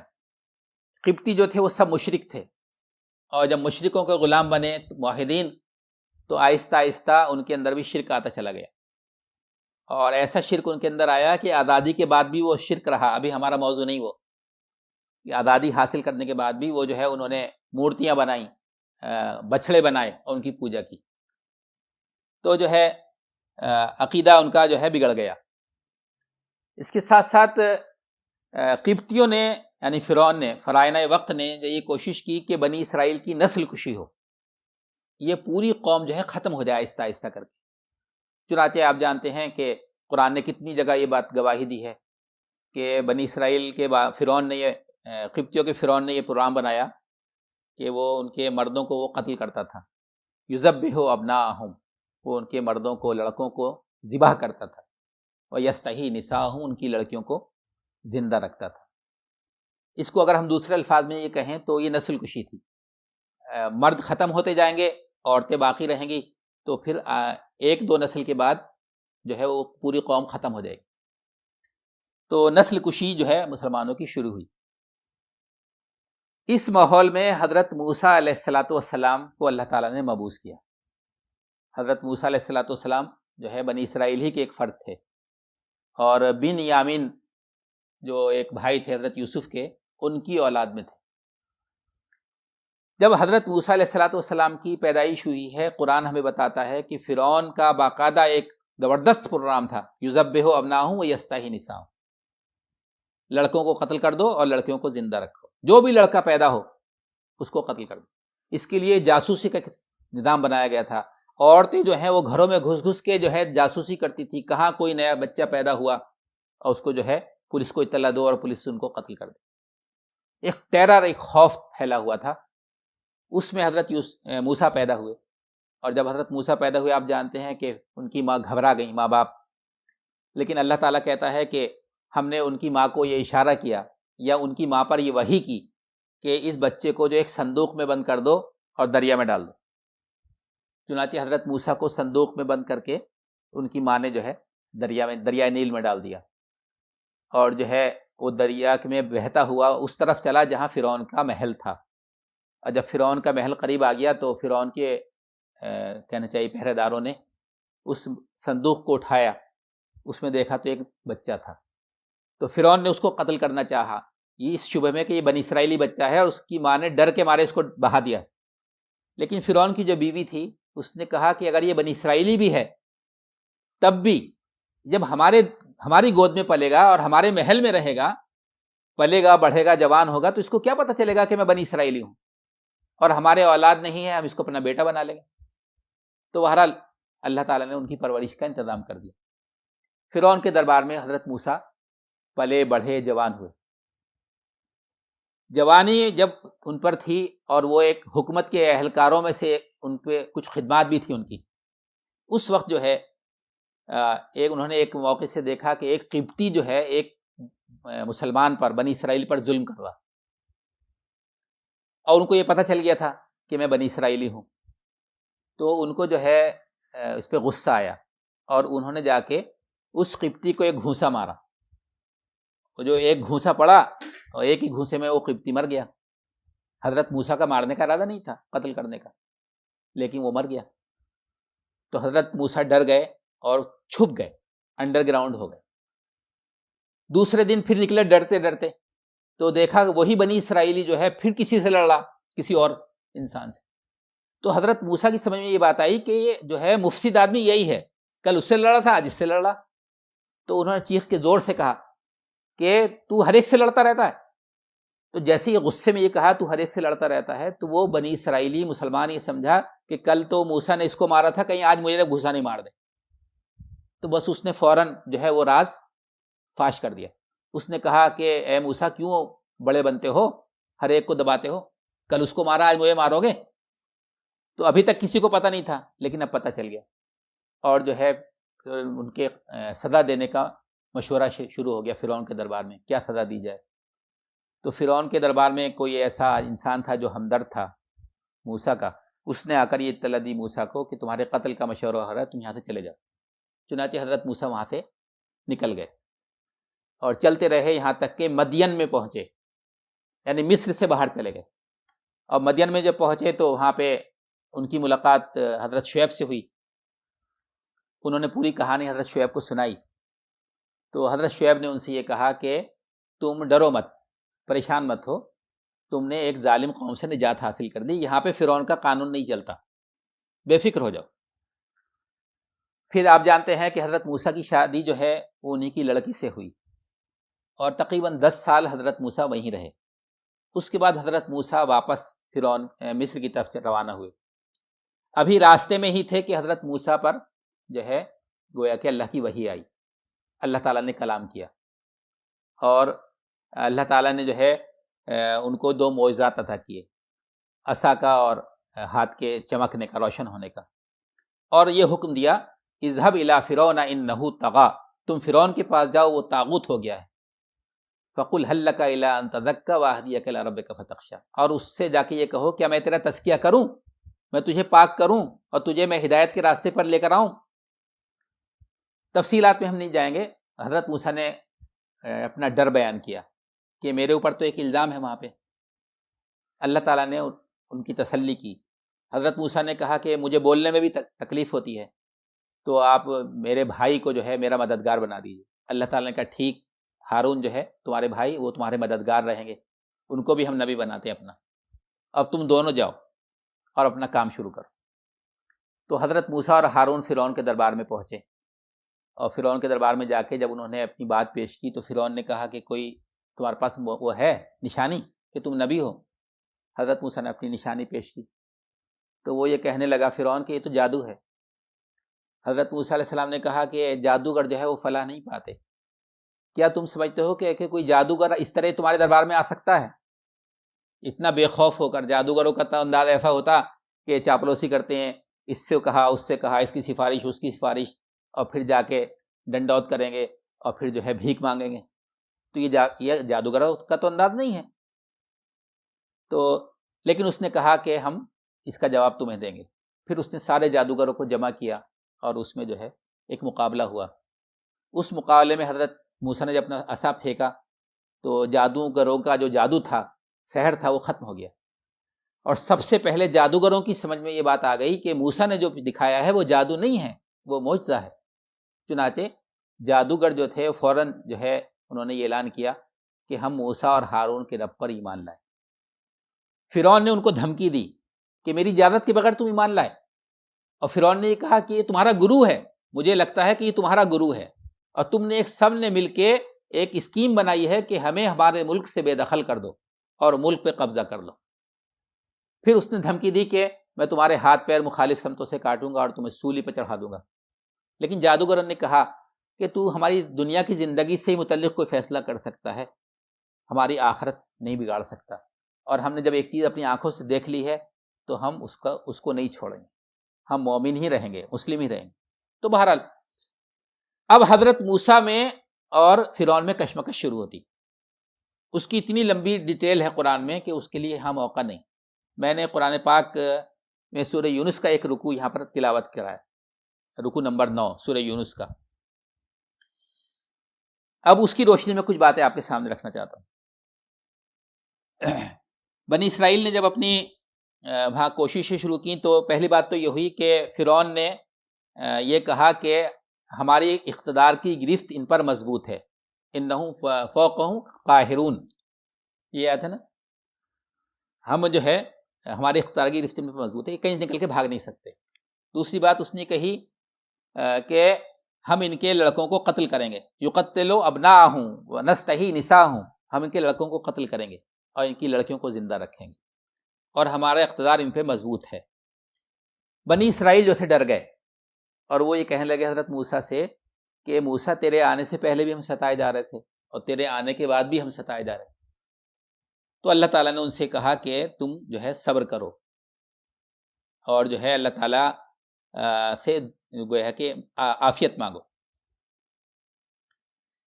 اس کے بعد یہ رکوع شروع ہوتا ہے جو ابھی تلاوت کیا گیا، اس میں اللہ تعالیٰ فرماتا ہے فما آمن لموسیٰ الا ذریۃ من قومی، موسیٰ علیہ السلام کی بات کو نہیں مانا مگر ان کی قوم کی ذریت نے۔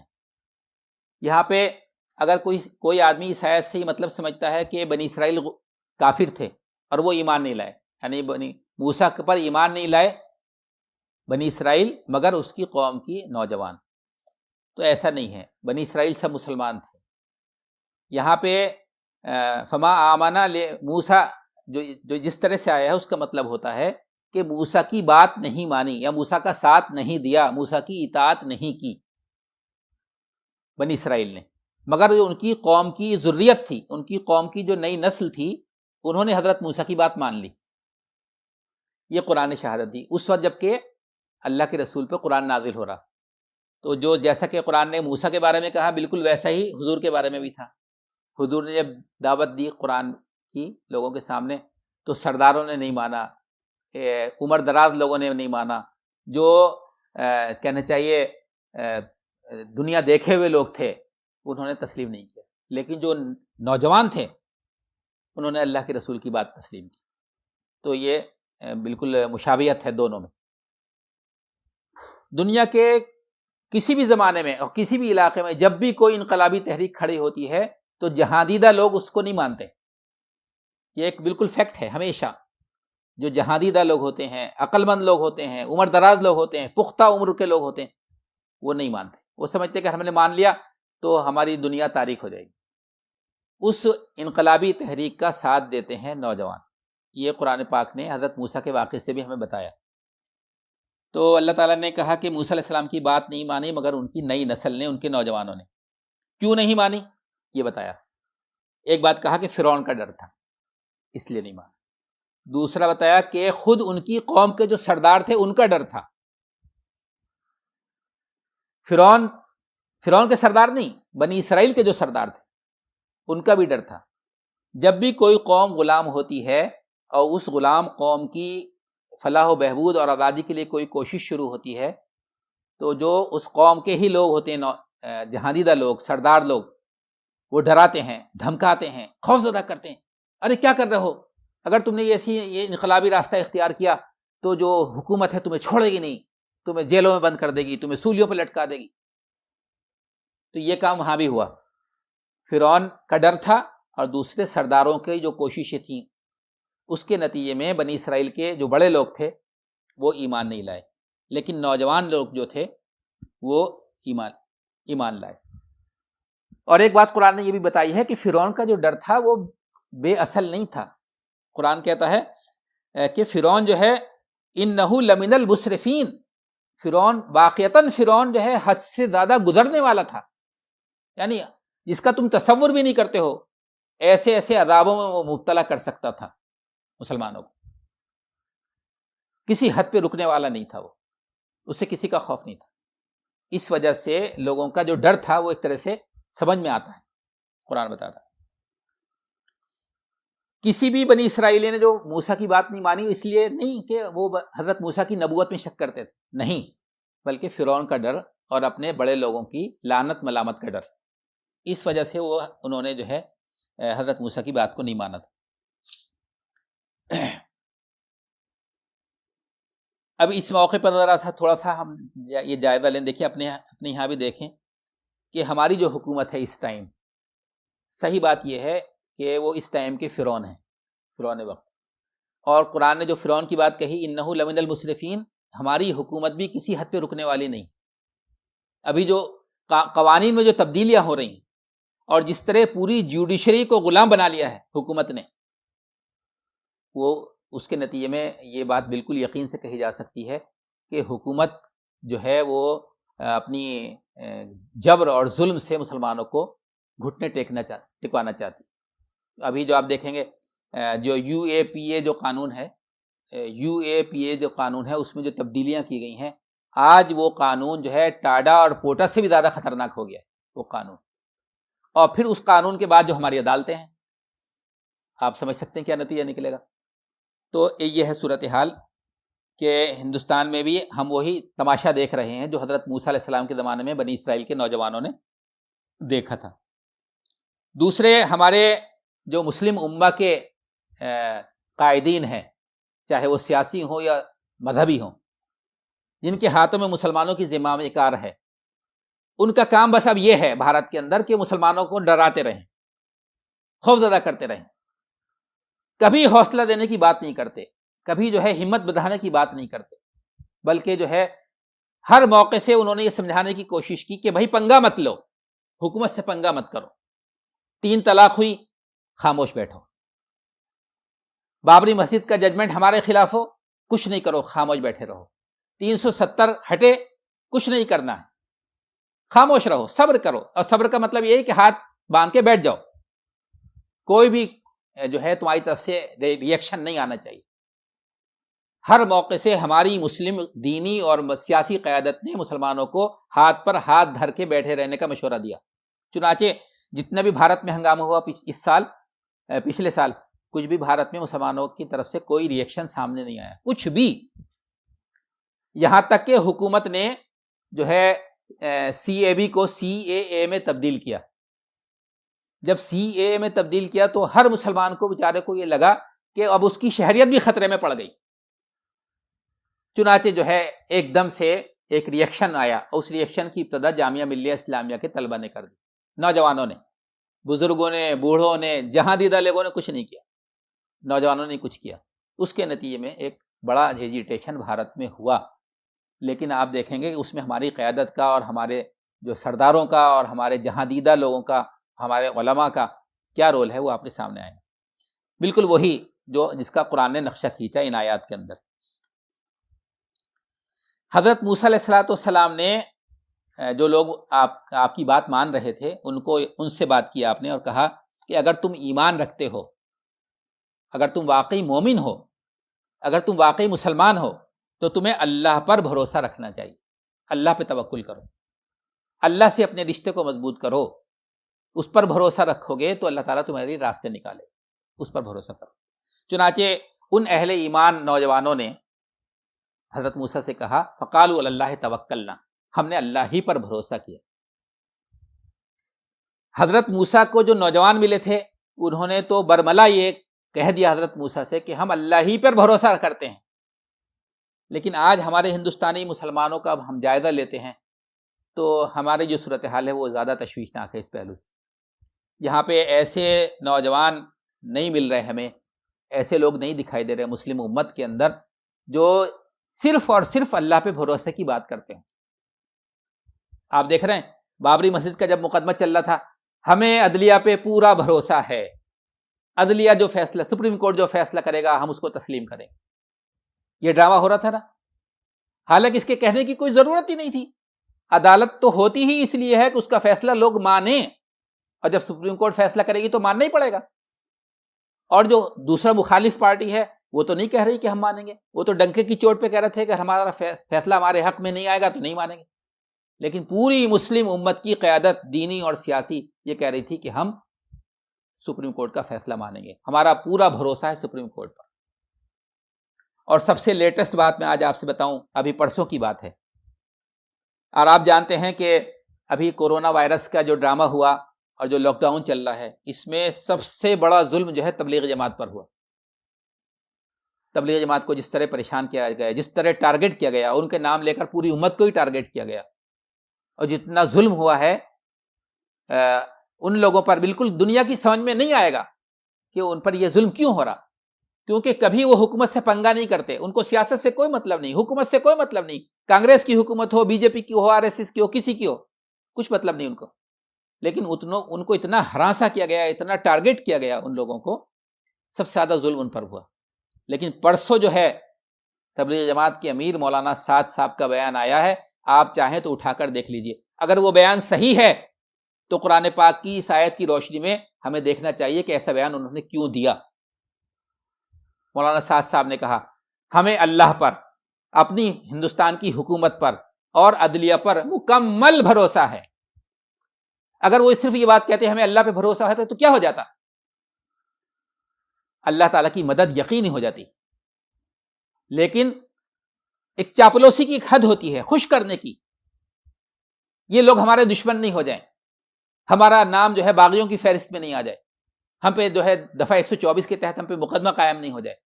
ہمیں جو ہے اللہ کا نام تو جوڑ دیا انہوں نے، لیکن اس کے ساتھ ساتھ اپنی حکومت پر بھی مکمل بھروسہ ہے، اپنی عدلیہ پر بھی مکمل بھروسہ ہے. عدلیہ جو ڈرامے کر رہی روزانہ وہ سب دیکھ رہے ہیں، لیکن وہ کہہ رہے ہیں ہمیں پورا بھروسہ ہے. یہ وہ چیز ہے جو اس بات سے ٹکرا رہی ہے کہ اس موقع پر مسلمانوں کو تو یہ کہنا چاہیے تھا فَقَالُوا عَلَى اللَّهِ تَوَكَّلْنَا، ہم نے اللہ ہی پر بھروسہ کیا. اگر اللہ پہ بھروسہ کرتے تو اللہ تعالیٰ کوئی راستہ نکالتا. لیکن ہم تو جن پر بھروسہ کر رہے ہیں وہ ان کا حال یہ ہے کہ وہ ہماری اس یقین دہانے کے باوجود بھی ہمیں جو ہے اپنے لیے مفید نہیں سمجھیں گے، ہمارے وہ دشمن ہی رہیں گے. اور ہمارے بارے میں قرآن پاک کی وہی آیت صحیح ثابت ہوگی کہ وہ اس سے کم کسی بات پر راضی نہیں ہوں گے کہ ہم ان کی ملت میں مرج ہو جائیں. اس سے کم پہ وہ راضی نہیں ہوں گے، بلکہ اس کے بعد بھی آزمائشوں سے ہمیں گزرنا پڑے گا. تو بہرحال میں آپ سے عرض کر رہا تھا کہ حضرت موسیٰ کے ماننے والے مسلمان نوجوانوں نے یہ کہا فَقَالُوا عَلَى اللَّهِ تَوَكَّلْنَا، ہم نے اللہ ہی پر بھروسہ کیا. اللہ تعالیٰ پر بھروسہ اور یقین ہی جو ہے ہماری ساری مسائل کو ختم کر سکتا ہے، ہماری بیماریوں کا علاج کر سکتا ہے. جیسا کہ علامہ اقبال رحمۃ اللہ علیہ کا بھی ایک شعر ہے، غلامی میں نہ کام آتی ہیں شمشیریں نہ تدبیریں، جو ہو ذوق یقین پیدا تو کٹ جاتی ہیں زنجیریں. یہ ذوق یقین جو ہے بھارت کے اندر ہمارے پیدا نہیں ہو رہا، جس کو حضرت موسیٰ نے بنی اسرائیل کے نوجوانوں میں پیدا کیا تھا. فَقَالُوا عَلَى اللَّهِ تَوَكَّلْنَا، ہم نے اللہ ہی پر بھروسہ کیا. اس کے بعد جو ہے مسلم نوجوانوں نے دعا مانگی فوراً، ربنا لا تجعلنا فتنة للقوم الظالمین ونجنا برحمتک من القوم الکافرین. اے ہمارے رب ہمیں ظالموں کے لیے فتنہ نہ بنا اور ہمیں جو ہے کافر قوم سے نجات دے. کافر قوم جو ہے کی گرفت ہمارے پر مضبوط نہیں رہے، ہم اس سے آزادی حاصل کر لیں، نجات حاصل کر لیں. اصل میں جب فتنہ کیا ہوتا، کافر قوم، ہمیں ظالم قوم کے لیے فتنہ نہ بنا. فتنے کا کیا مطلب ہے؟ فتنہ کیسے بنتا آدمی؟ جب کسی مسلمان پر جو ہے باطل پرست لوگ ظلم کرتے ہیں تو اس کے نتیجے میں اگر وہ مسلمان ظلم کا شکار ہوتے ہیں اس سے بھی لوگوں کو غلط فہمی پیدا ہوتی ہے. اگر وہ مسلمان ڈھہ جاتے ہیں، سجدے میں سر رکھ دیتے ہیں ان کے سامنے، اس سے بھی جو ہے لوگوں کو غلط فہمیاں پیدا ہوتی ہیں اور حق مشتبہ ہو جاتا. تو کہیں ایسی نوبت نہ آئے کہ ہمارے اوپر ظلم ہو اور اس ظلم کے نتیجے میں ہم ڈھہ جائیں، ہم ان کے سامنے ہاتھ جوڑنے لگیں اور اس کے نتیجے میں لوگ جو ہے حق اور باطل میں تمیز کرنا چھوڑ دیں. اگر ایسا ہوگا تو یہ فتنہ ہو جائے گا. تو اللہ تعالیٰ سے انہوں نے دعا مانگی کہ اے اللہ ہمیں ظالموں کے لیے فتنہ نہ بنا، ایسی آزمائشیں ہمارے اوپر نہیں آئیں جس کے نتیجے میں حق اور باطل مشتبہ ہو جائیں. یہ دعا مانگی، اور یہ دعا مانگی کہ ہمیں ظالم قوم سے اپنی رحمت کے ساتھ تو نجات دے. اللہ تعالیٰ، اس کے بعد اللہ تعالیٰ نے وحی کی حضرت موسیٰ اور ہارون پر. کیا وحی کی؟ یہ وحی کی کہ کچھ مکانوں کو اپنے لیے خالص کرو، یعنی بنی اسرائیل کی بستیوں میں کچھ مکانوں کو گویا کہ تم حاصل کر لو، مخصوص کر لو. پھر دوسری بات یہ کہی کہ ان مخصوص مکانوں کو تم اپنا مرکز بنا لو، اپنا قبلہ بنا لو.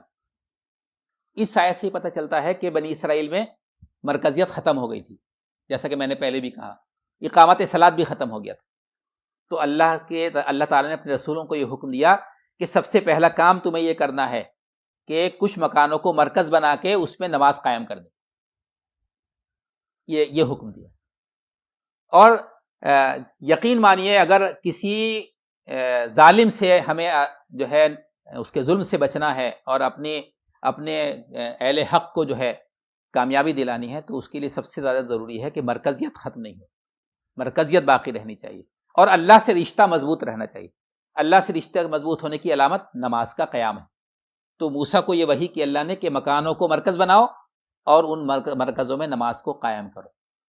آج بھی ہم دیکھیں تو اس ماحول میں، ہمارا جو ماحول ہے بھارت کا، ہمارے لیے زندگی اور موت کا مسئلہ جو ہے وہ مسجدوں سے جڑا ہوا ہے۔ اگر مسجدیں ہمارے ہاتھ سے نکل گئیں اور مسجدوں سے ہم جڑے نہیں رہے، ہماری یہ مرکزیت ختم ہو گئی، تو ہمیں جو ہے ہندوستان کی مین اسٹریم میں مرج ہونے سے کوئی نہیں بچا سکتا۔ ہمیں اپنی مسجدوں کے تعلق سے ہوشیار رہنے کی ضرورت ہے اور اسٹرگل کرنے کی ضرورت ہے۔ آج حکومت کا پلان یہ ہے کہ وہ مسجدوں کو بند کر رہے ہیں۔ آج انہوں نے کورونا وائرس کے نام پہ مسجد بند کی ہے، کل کو کسی اور نام پہ بند کریں گے۔ جب ہم کوشش نہیں کریں گے، ہم اسٹرگل نہیں کریں گے، سنگھرش نہیں کریں گے، ان کی ہمتیں بڑھتی جائیں گی، کل کو کسی اور نام پہ بند کر دیں گے۔ پھر وہ کہیں گے بھائی جمعہ پڑھنے کی کیا ضرورت ہے، نہیں ہوگا جمعہ، عیدین کی نماز نہیں ہوگی۔ یہ جو پلان ہے ان کا، ہمیں اس کو سمجھ کر اپنی مسجدوں کو بچانے کی ضرورت ہے۔ اگر مسجدیں بچیں گی تو مرکزیت بچے گی، مرکزیت بچے گی تو آگے کا ایکشن پلان بنے گا۔ جب مرکزیت نہیں ہوگی تو مشورہ نہیں ہوگا، مشورہ نہیں ہوگا تو کوئی پلان نہیں بنے گا۔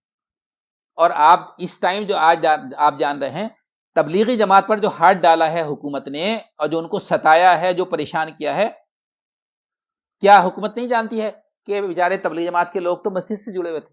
وہ دراصل مسجدوں کو ہی ٹارگیٹ کر رہے ہیں، اس لیے انہوں نے اس جماعت کو ٹارگیٹ کیا ہے جن کا سیدھا تعلق مسجد سے تھا۔ ہندوستان میں جتنی دینی جماعتیں ہیں، کسی جماعت کا تعلق بھی اتنا مضبوط نہیں ہے مسجد سے جتنا تبلیغی جماعت کا تھا، اور تبلیغی جماعت کے لوگوں کو انہوں نے ٹارگیٹ کر کے مسجدوں کو سے ان کو نکالا ہے، ان کو گرفتار کیا ہے اور زبردستی مسجدوں پہ تالے لگائے گئے۔ اس سے ہمیں سمجھنا چاہیے کہ حکومت کا منشا کیا ہے، حکومت کی کیا پلان ہے، حکومت کا، ہندوستان کا جو سنگھ پریوار ہے اس کا کیا پلان ہے۔ تو جو ہے ہمیں جو ہے اس کو سمجھنا چاہیے۔ اس کے ساتھ ساتھ حضرت موسیٰ علیہ السلام کو اللہ نے یہ وصیت وحی کی کہ جو اہل ایمان ہیں آپ ان کو بشارت دے دیجیے، خوشخبری سنائیے، ان کو مایوس مت کیجیے، ان کو نا امید مت کیجیے، بلکہ ان کو حوصلہ دیجیے، ان کو جو خوشخبری سنائیے کہ عنقریب اللہ تعالیٰ تمہیں جو ہے ظلم سے نجات دے گا۔ اگر کوئی قوم مایوس ہو جائے، نا امید ہو جائے، تو اس کو تباہی سے کوئی نہیں بچا سکتا، اور کوئی قوم جو ہے اپنے سامنے بشارتیں اس کے سامنے ہوں اور اس کو تو وہ بشارتیں اس کو حوصلہ دیتی ہیں، اور وہ حوصلہ جو ہے دنیا میں سنگھرش میں کامیابی کی ضمانت ہوتا ہے۔ اس لیے ہم جانتے ہیں کہ نبی اکرم صلی اللہ علیہ وسلم کو بھی اللہ تعالیٰ نے مختلف موقع سے یہ بات کی ہے کہ آپ خوشخبری سنا دیجیے مسلمانوں کو، آپ بشارت دے دیجیے۔ یہاں حضرت موسیٰ علیہ السلام سے کہا کہ آپ بشارت دیجیے، حوصلہ دیجیے، حوصلہ قائم رکھیے، اور جو ہے نا امیدی اور مایوسی سے مسلمانوں کو بچائیے۔ اگر لوگ نا امید ہو جائیں گے تو پھر کچھ نہیں کر سکتے۔ اور آج ہندوستان میں جن مسلمانوں پہ حکومت شکنجے کس رہی ہے، ان مسلمانوں کا جرم کیا ہے؟ ہندوستان میں جن مسلم تنظیموں کو بین کیا گیا اور جن مسلمان لڑکوں، نوجوانوں کو آج اور کل تک گرفتار کیا گیا ہے، جامعہ ملیہ سے جڑے لوگوں کو اور دوسرے لوگوں کو، کیا جرم ہے؟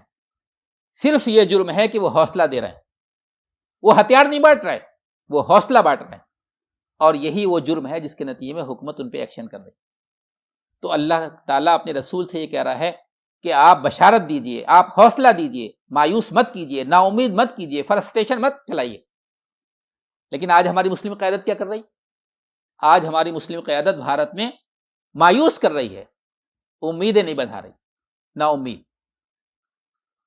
ہر آدمی اس طرح بات کرتا ہے، ہر لیڈر، کہ جس سے حوصلہ ٹوٹتا ہے۔ تو اس کو ہمیں سمجھنا چاہیے کہ ہم کیا کر رہے ہیں اور کیا نہیں کر رہے۔ اس کے بعد جو ہے حضرت موسیٰ علیہ السلام نے اللہ تعالیٰ سے جو ہے شکایت کی کہ اے اللہ، آپ نے ان ظالموں کو بہت دنیا کا سر و سامان دے رکھا۔ کیا یہ سر و سامان اس لیے دیا ہے کہ یہ جو ہے مظلوموں پر ظلم کریں اور دنیا میں اپنی بڑائی کا گھمنڈ کریں؟ اور پھر اللہ تعالیٰ سے حضرت موسیٰ علیہ السلام نے دعا کی کہ اے اللہ، ان کے مالوں کو غارت کر دے، ان کو تباہ و برباد کر دے، اور ان کو ہدایت کی توفیق بھی مت دے۔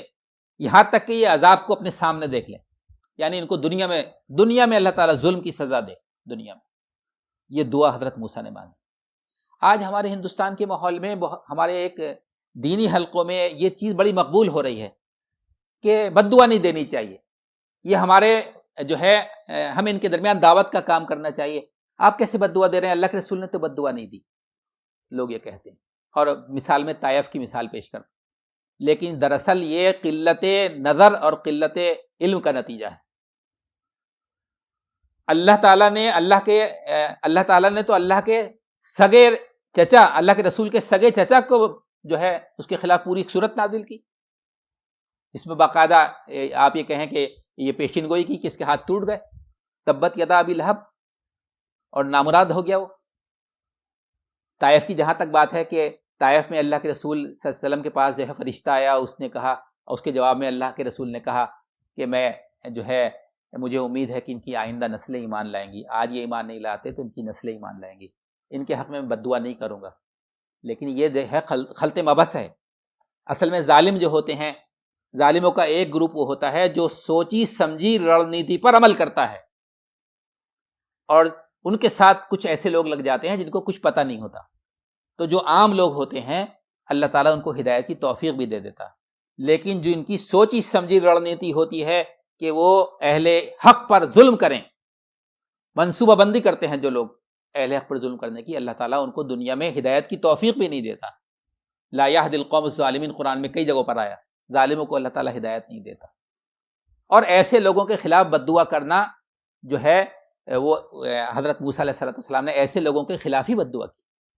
اور حضرت محمد صلی اللہ علیہ وسلم نے جو طائف کے معاملے میں جو بات کہی تھی وہ اس لیے کہی تھی کہ جن لوگوں نے آپ کو رجم کیا تھا وہ عام لوگ تھے، وہ تو جنہوں نے جو ہے منصوبہ بندی کی تھی وہ نہیں تھے، وہ انہوں نے تو آگے بڑھا دیا، بہکا کے ان کو پیچھے لگا دیا تھا حضور کے۔ اور فرشتے نے آ کے جو ہے جب آپ سے کہا تھا کہ اگر آپ کہیں کہ آپ یہ اگر کہیں کہ طائف تباہ و برباد ہو جائے تو ابھی یہ فرشتہ جبل موجود ہے، یہ طائف کے دونوں پہاڑوں کو آپس میں ایسے ملا دے گا اور پورا طائف تباہ و برباد ہو جائے گا۔ اس کے جواب میں اللہ کے رسول نے یہ بات کی۔ تو اس کا مطلب یہ ہے کہ جو عام انسان تھے جن سے اللہ کے رسول کو خیر کی امید تھی، اس وجہ سے اللہ کے رسول نے بد دعا نہیں کی بلکہ امید ظاہر کی کہ اللہ تعالیٰ جو ہے ہدایت دے گا۔ تو حضرت موسیٰ علیہ السلام نے بد دعا دی، اور ہر مظلوم کو یہ حق حاصل ہے کہ وہ ظالموں کو بد دعا دے۔ اس آیت سے یہ بات بھی میں آپ سے کہنا چاہتا ہوں کہ نہ صرف یہ کہ ظالموں کے لیے بد دعا کا جواز ہے، بلکہ دوسری بات اس میں یہ بھی ہے کہ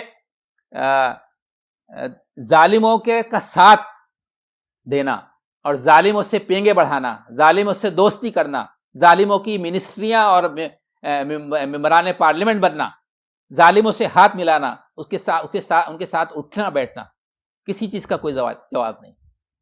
جو آج ہندوستان میں جو لوگ جو ہے ظالموں سے ہاتھ ملا کے اور برات حاصل کر رہے ہیں، دوستیاں کر رہے ہیں، اس کا کیا جواز ہے؟ ظالموں کو تو کے خلاف بد دعا بھی ہونی چاہیے اور ان سے دوری بنا کے رکھنا چاہیے، ان سے اپنے آپ کو الگ کرنا چاہیے، کہیں ایسا نہ ہو کہ جب اللہ کا عذاب نازل آئے ہو تو ان کا شکار ہم بھی ہو جائیں۔ ہندوستان کے مسلمانوں میں یہ بات ہم دیکھ رہے ہیں کہ کوئی بھی مکتب فکر ہو، کوئی بھی مسلک ہو، ہر مسلک میں چاپلوس قسم کے علماء اور لیڈر آپ کو مل جائیں گے۔ جس کی حکومت ہوتی ہے اس سے ہاتھ ملاتے ہیں، اس کے ساتھ اٹھتے بیٹھتے ہیں، اس کی چاپلوسی کرتے ہیں، وہ کہتا رکوع کرو تو سجدے میں گر جاتے ہیں۔ ہماری یہ صورتحال ہے۔ حضرت موسیٰ علیہ السلام اس موقع سے یہ بتا رہے ہیں کہ ظالموں سے دوستی نہیں، ظالم جو ہے وہ ہمارے دشمن ہیں، اور ان ظالموں کے خلاف سے ہمیں جو ہے دوری بنا کے رکھنا ہے، اور ان کے لیے اللہ تعالیٰ سے دعا بھی کرنی ہے کہ اللہ تعالیٰ ان کو تباہ و برباد کر دے، ان کی جو ہے ان کو دنیا میں عذاب ملے تاکہ دنیا میں انسانوں کی آنکھیں کھلیں اور وہ دیکھیں کہ اللہ تعالیٰ ظالموں کو جو ہے بخشتا نہیں، چھوڑتا نہیں۔ تو یہ ہے وہ ابھی جو پورا رکوع تھا اس میں جو ہے میں نے اس کو تھوڑا سا بریف کر کے آپ کے سامنے رکھا۔ اس میں آخر میں یہ بتایا گیا ہے کہ پھر اللہ تعالیٰ کا عذاب آ گیا اور جو ہے فرعون جو ہے ہلاک اور غرق ہو گیا، اور حضرت موسیٰ علیہ السلام اور جو مسلمان تھے اس زمانے کے وہ فرعون کی غلامی سے آزادی حاصل کر کے فلسطین میں جو ہے داخل ہو گئے۔ آخر میں چند باتیں میں یہ کہنا چاہتا ہوں کہ نمبر ایک بات تو یہ ہے کہ اللہ تعالیٰ حضرت موسیٰ علیہ الصلاۃ والسلام کی جو نصیحت تھی، اللہ تعالیٰ کے نے جو جس کا حکم دیا تھا بنی اسرائیل کو، اس نصیحت کو میں پھر دوبارہ سے دہرا دوں۔ نمبر ایک بات یہ کہ توکل کرو اللہ تعالیٰ پر، اللہ پہ بھروسہ رکھو۔ نمبر دو یہ بات کہ آزمائش میں سرخروئی کی دعا کرو، جو آزمائشیں آئیں اس میں ہم سرخرو ہو جائیں، فتنہ نہ بنے۔ نمبر تین مرکزیت قائم کرو۔ نمبر چار اقامت صلاۃ کرو۔ اور نمبر پانچ مسلمانوں کو بشارت دو، حوصلہ دو، نا امیدی اور مایوسی مت پھیلاؤ۔ اور نمبر پانچ یہ کہ ظالموں سے نفرت کرو اور جو ہے ظالموں کے لیے بد دعا کرو اور مظلوموں کی حمایت میں پیش رہو۔ یہ چند باتیں اس موقع سے آپ کے سامنے آئی ہیں۔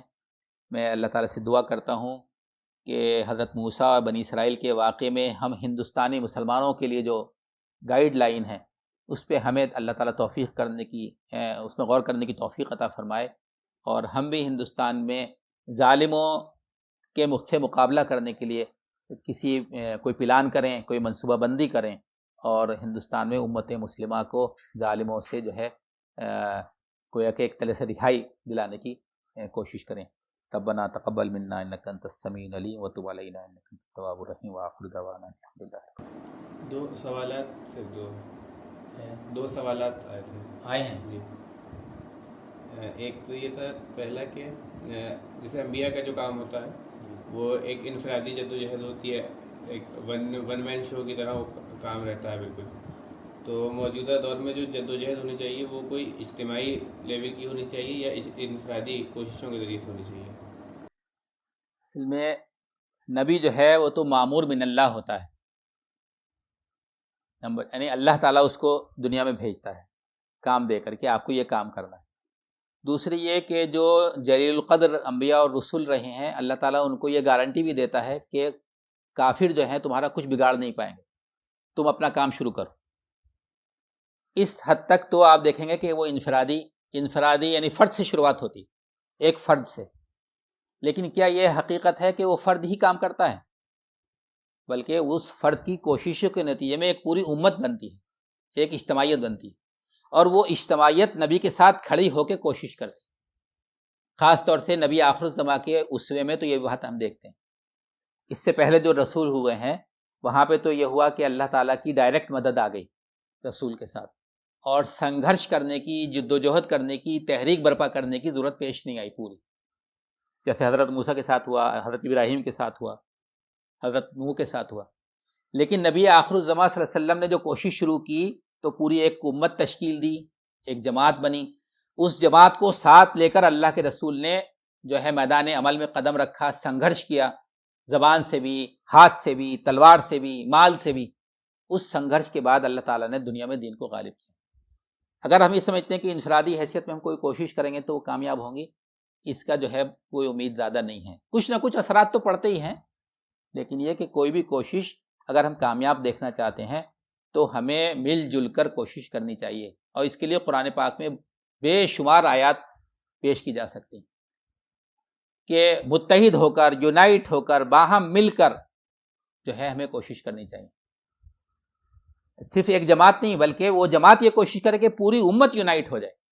کوششوں کا انداز بھی ایسا ہونا چاہیے کہ جماعت کچھ خود فرقہ نہ بنے، بلکہ وہ جماعت امت میں بیداری کا سبب بن جائے اور پوری امت اس کے پیچھے کھڑی ہو جائے۔ اس طرح کی کوششیں ہونی چاہیے۔ تو اور ہمارے یہاں اردو میں کہا جاتا ہے کہ ایک اور ایک دو نہیں ہوتے، ایک اور ایک 11 ہوتے ہیں۔ جس طرح ایک اور ایک مل کے 11 ہو جاتے ہیں، اس طرح جب دو آدمی ملتے ہیں تو دو نہیں ہوتے، دراصل ان کی قوت جو ہے 11 آدمیوں کے برابر ہو جاتی ہے۔ اجتماعیت میں برکت ہے۔ انفرادی حیثیت میں جو کام ہوگا وہ بہت محدود ہوگا، اور حکومت بھی اس کا وزن محسوس نہیں کرے گی۔ اجتماعیت کے ساتھ جو کام کیا جائے گا چاہے وہ محدود ہو تب بھی حکومت کو اس کا اثر محسوس ہوگا۔ تو کوئی بھی کام جو ہے انفرادی نہیں ہو سکتا۔ اگر کوئی بھی نہیں ہے تو ہمیں کوشش کرنی چاہیے، کوئی بھی نہیں ہے اگر تو، لیکن اگر کہیں اجتماعیتیں ہیں تو اجتماعیت سے جڑ کر کوشش کریں۔ اور کچھ لوگ اگر ایسے ہیں جن کو یہ محسوس ہوتا ہے کہ اجتماعیت تو موجود ہے نہیں کوئی بھی، اور وہ اجتماعیت قائم کر سکتے ہوں چاہے وہ لوکلی ہو، تو ان کو کچھ نہ کچھ اجتماعیت کی شکل بنانی چاہیے۔ اجتماعیت کے پیچھے ہی اللہ تعالیٰ کا ہاتھ ہوتا ہے، جماعت کے پیچھے اللہ کا ہاتھ ہوتا ہے، اور اللہ تعالیٰ نے اللہ کے رسول نے فرمایا کہ میں تمہیں 5 باتوں کی نصیحت کرتا ہوں، وصیت کرتا ہوں، جن کی اللہ نے مجھے وصیت کی ہے. صحیح حدیث میں ہے، حضور نے فرمایا 5 باتوں کی وصیت کرتا ہوں جن کی وصیت اللہ نے مجھے کی.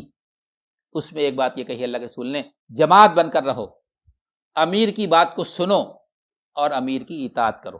یعنی صرف نام کی جماعت نہیں ہو بلکہ اس میں ایک امیر ہو، اور نام کا امیر نہ ہو بلکہ اس امیر کی بات کو لوگ ماننے والے ہوں.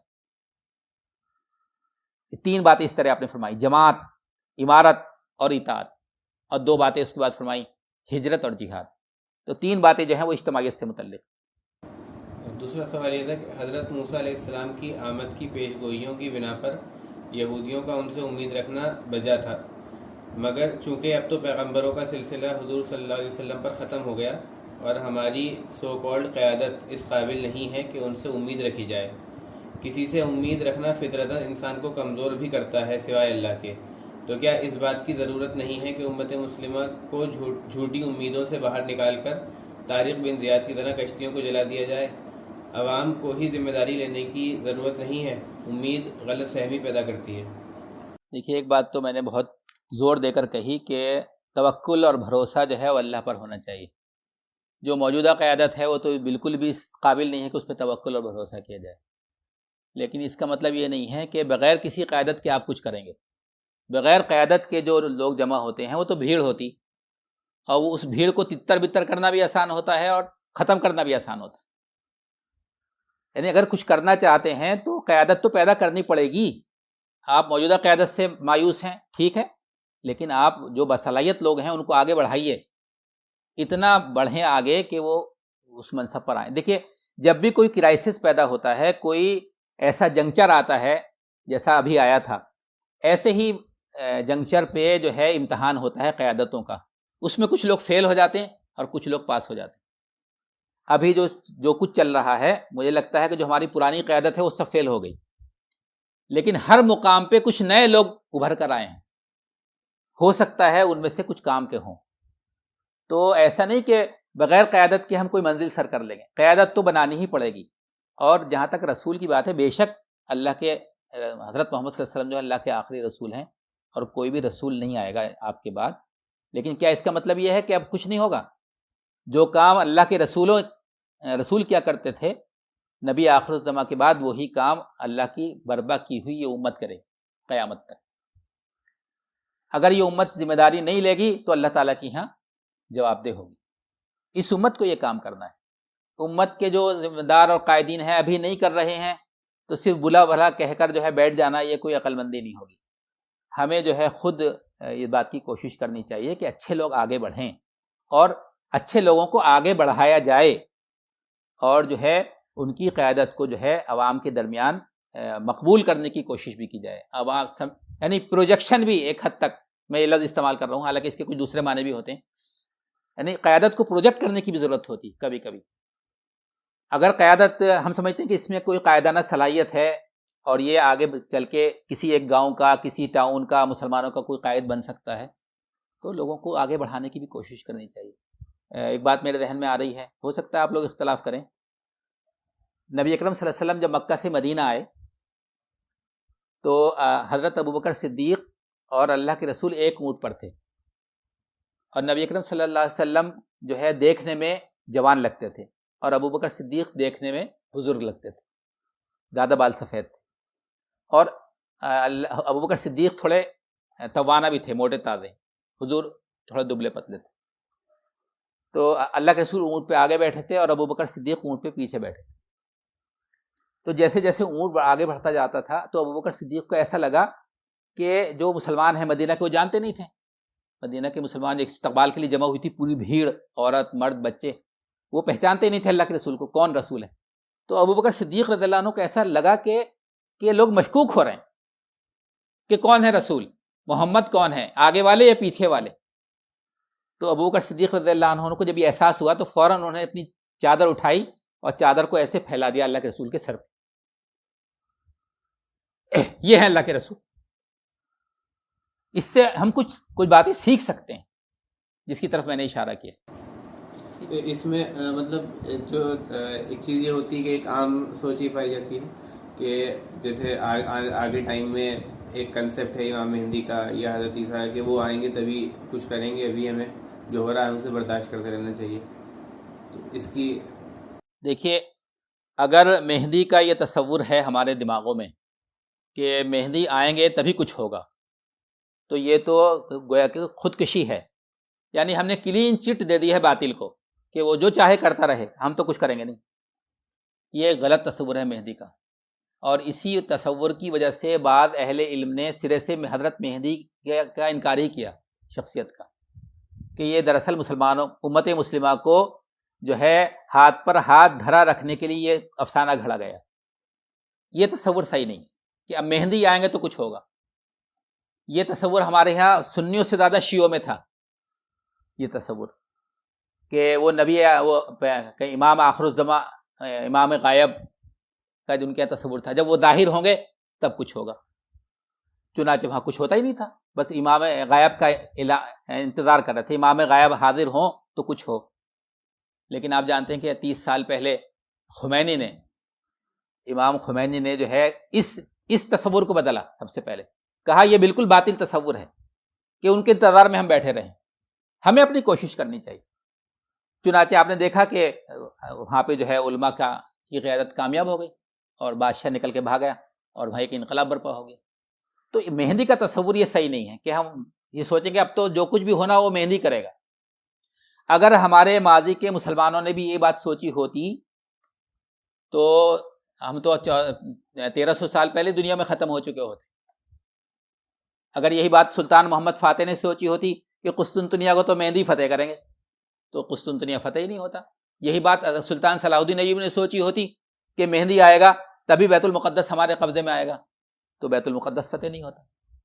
آج بھی جو ہے ہمیں اس طرح سوچنا چاہیے کہ ہمارے اوپر جو ذمہ داری ہے ہم اس کو ادا کریں.